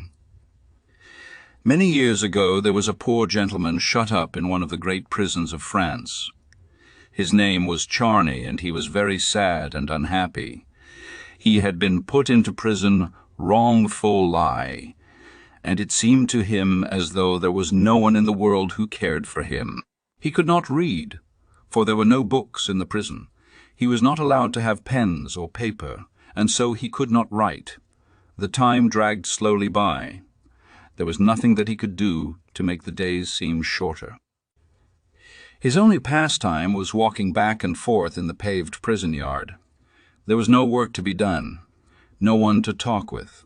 One fine morning in spring, Charney was taking his walk in the yard. He was counting the paving stones, as he had done 1,000 times before. All at once he stopped. What had made that little mound of earth between two of the stones? He stooped down to see. A seed of some kind had fallen between the stones. It had sprouted, and now a tiny green leaf was pushing its way up out of the ground. Charney was about to crush it with his foot, when he saw that there was a kind of soft coating over the leaf. "Ah," said he, "this coating is to keep it safe. I must not harm it," and he went on with his walk. The next day he almost stepped upon the plant before he thought of it. He stooped to look at it. There were 2 leaves now, and the plant was much stronger and greener than it was the day before. He stayed by it a long time, looking at all its parts. Every morning after that, Charney went at once to his little plant. He wanted to see if it had been chilled by the cold or scorched by the sun. He wanted to see how much it had grown. One day, as he was looking from his window, he saw the jailer go across the yard. The man brushed so close to the little plant that it seemed as though he would crush it. Charney trembled from head to foot. "Oh, my Picciola!" he cried. When the jailer came to bring his food, he begged the grim fellow to spare his little plant. He expected that the man would laugh at him, but although a jailer, he had a kind heart. "Do you think that I would hurt your little plant?" he said. "No, indeed. It would have been dead long ago if I had not seen that you thought so much of it." "That is very good of you indeed," said Charney. He felt half ashamed at having thought the jailer unkind. Every day he watched Picciola, as he had named the plant. Every day it grew larger and more beautiful. But once it was almost broken by the huge feet of the jailer's dog. Charney's heart sank within him. "Picciola must have a house," he said. "I will see if I can make one." So though the nights were chilly, he took, day by day, some part of the firewood that was allowed him, and with this he built a little house around the plant. The plant had 1,000 pretty ways which he noticed. He saw how it always bent a little toward the sun. He saw how the flowers folded their petals before a storm. He had never thought of such things before, and yet he had often seen whole gardens of flowers in bloom. One day, with soot and water, he made some ink. He spread out his handkerchief for paper. He used a sharp-ended stick for a pen. And all for what? He felt that he must write down the doings of his little pet. He spent all his time with the plant. "See my lord and my lady," the jailer would say when he saw them. As the summer passed by, Picciola grew more lovely every day. There were no fewer than 30 blossoms on its stem, but one sad morning it began to droop. Charney did not know what to do. He gave it water, but still it drooped. The leaves were withering. The leaves were withering. The stones of the prison yard would not let the plant live. Charney knew that there was but one way to save his treasure. Alas! How could he hope that it might be done? The stones must be taken up at once, but this was a thing which the jailer dared not do. The rules of the prison were strict, and no stone must be moved. Only the highest officers in the land could have such a thing done. Poor Charney could not sleep. Picciola must die. Already the flowers had withered. The leaves would soon fall from the stem. Then a new thought came to Charney. He would ask the great Napoleon, the emperor himself, to save his plant. It was a hard thing for Charney to do, to ask a favor of the man whom he hated, the man who had shut him up in this very prison. But for the sake of Picciola, he would do it. He wrote his little story on his handkerchief. Then he gave it into the care of a young girl who promised to carry it to Napoleon. Ah, if the poor plant would only live a few days longer! What a long journey that was for the young girl! What a long, dreary waiting it was for Charney and Picciola! But at last news came to the prison. The stones were to be taken up. Picciola was saved. The emperor's kind wife had heard the story of Charney's care for the plant. She saw the handkerchief on which he had written of its pretty ways. "Surely," she said, "it can do us no good to keep such a man in prison." And so at last Charney was set free. Of course, he was no longer sad and unloving. He saw how God had cared for him and the little plant, and how kind and true are the hearts of even rough men. And he cherished Picciola as a dear, loved friend whom he could never forget. Mignon. Here is the story of Mignon, as I remember having read it in a famous old book. A young man named Wilhelm was staying at an inn in the city. One day, as he was going upstairs, he met a little girl coming down. He would have taken her for a boy, if it had not been for the long curls of black hair wound about her head. As she ran by, he caught her in his arms and asked her to whom she belonged. He felt sure that she must be one of the rope dancers who had just come to the inn. She gave him a sharp, dark look, slipped out of his arms, and ran away without speaking. The next time he saw her, Wilhelm spoke to her again. "Do not be afraid of me, little one," he said kindly. "What is your name?" "They call me Mignon," said the child. "How old are you?" he asked. "No one has counted," the child answered. Wilhelm went on, but he could not help wondering about the child, and thinking of her dark eyes and strange ways. One day, not long after that, there was a great outcry among the crowd that was watching the rope dancers. Wilhelm went down to find out what was the matter.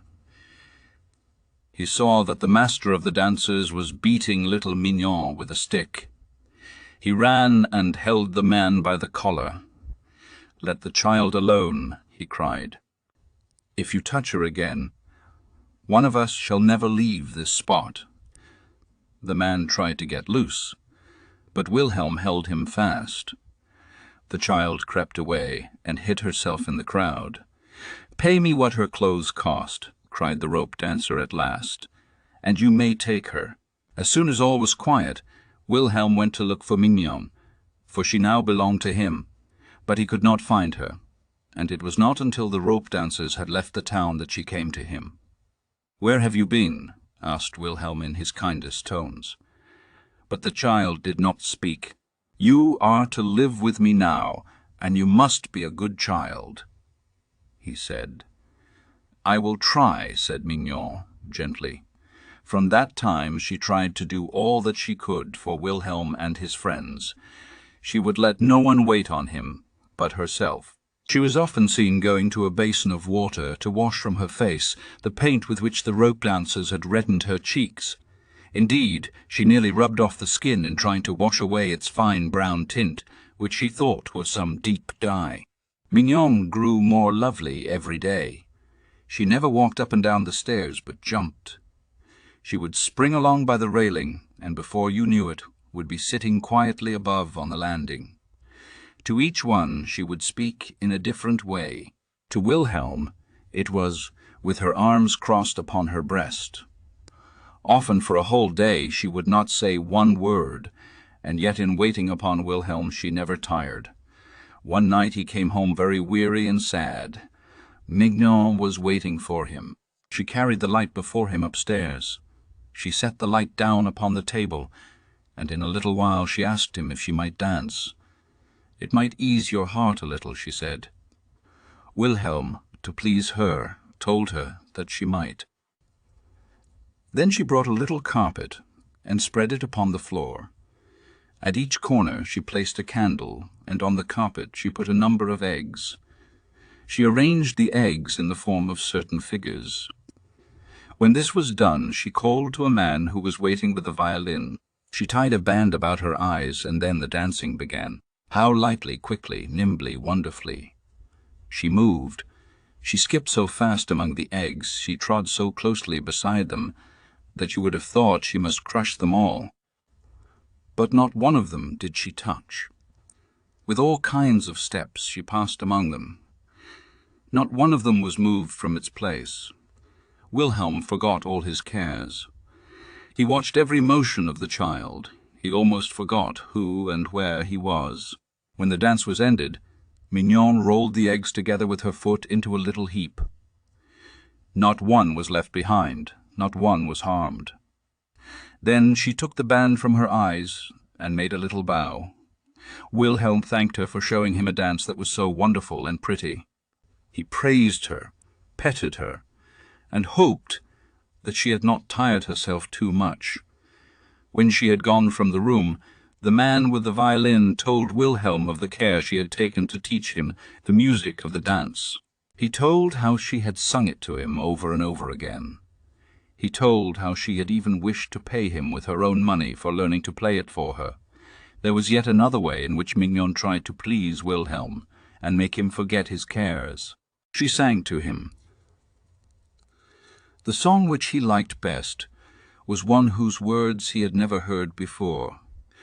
Its music, too, was strange to him, and yet it pleased him very much. He asked her to speak the words over and over again. He wrote them down, but the sweetness of the tune was more delightful than the words. The song began in this way. "Do you know the land where citrons, lemons grow, and oranges under the green leaves glow?" Once, when she had ended the song, she said again, "Do you know the land?" "It must be Italy," said Wilhelm. "Have you ever been there?" The child did not answer.